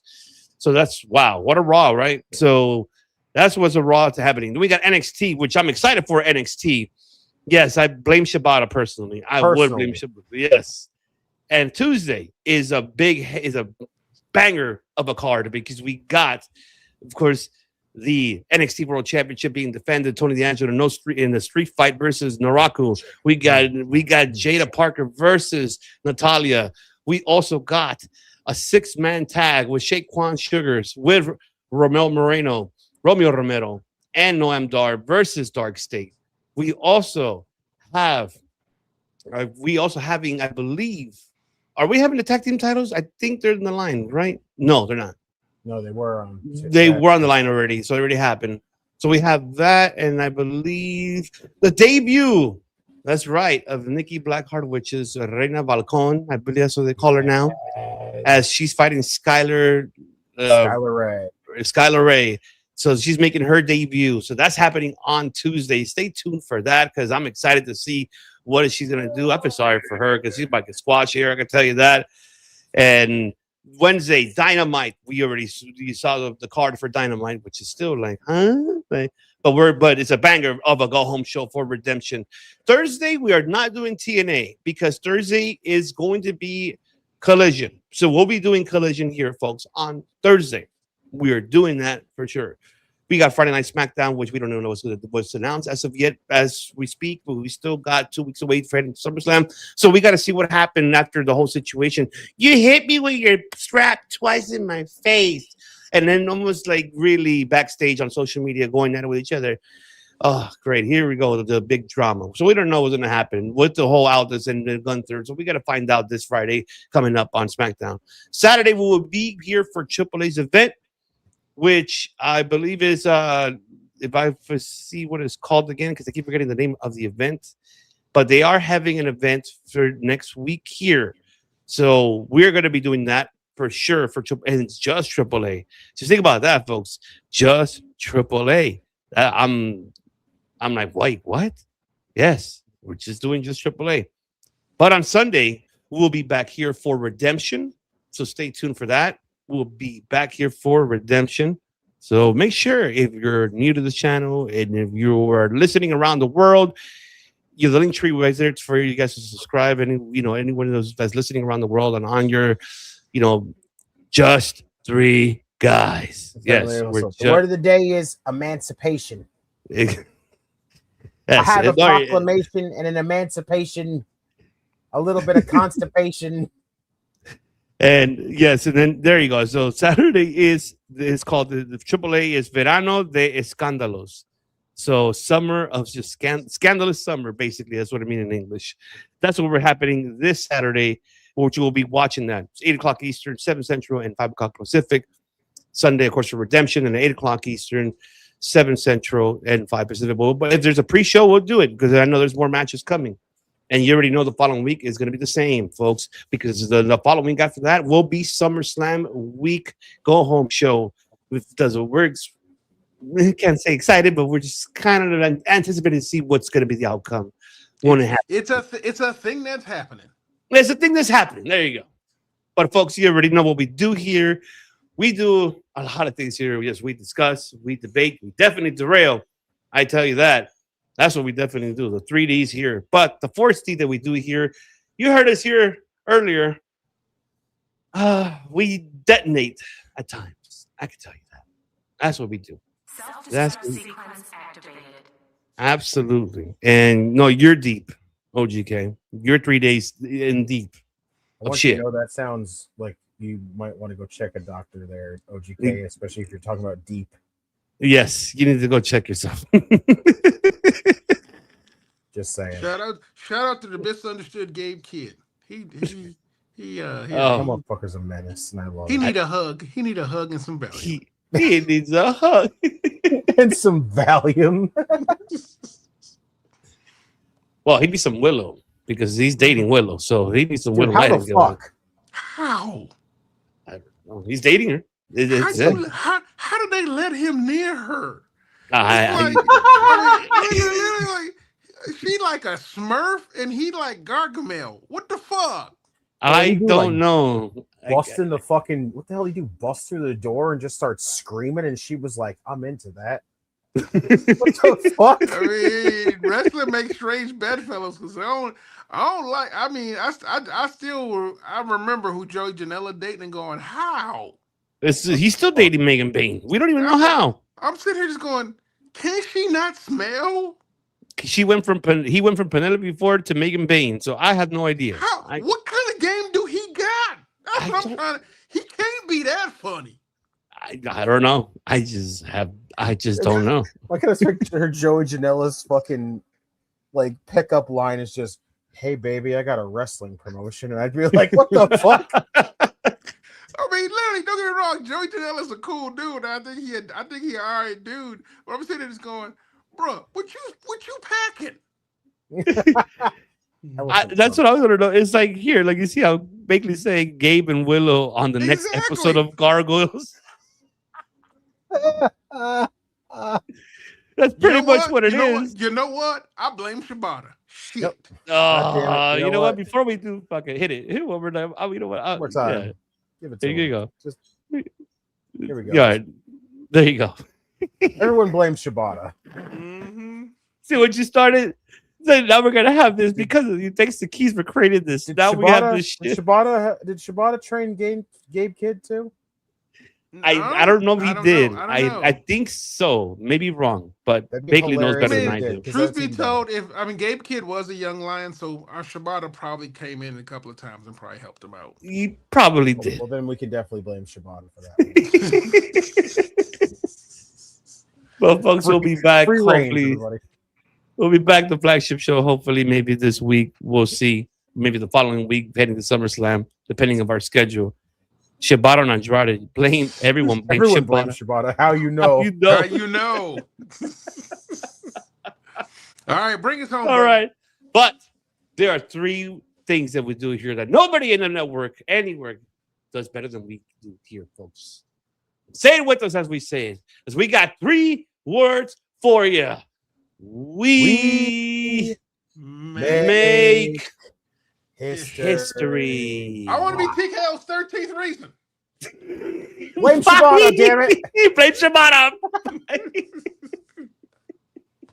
Must bid you adieu, a goodbye, mwah, and good night. Oh my God, it's so great. Bang! And together, we remake history.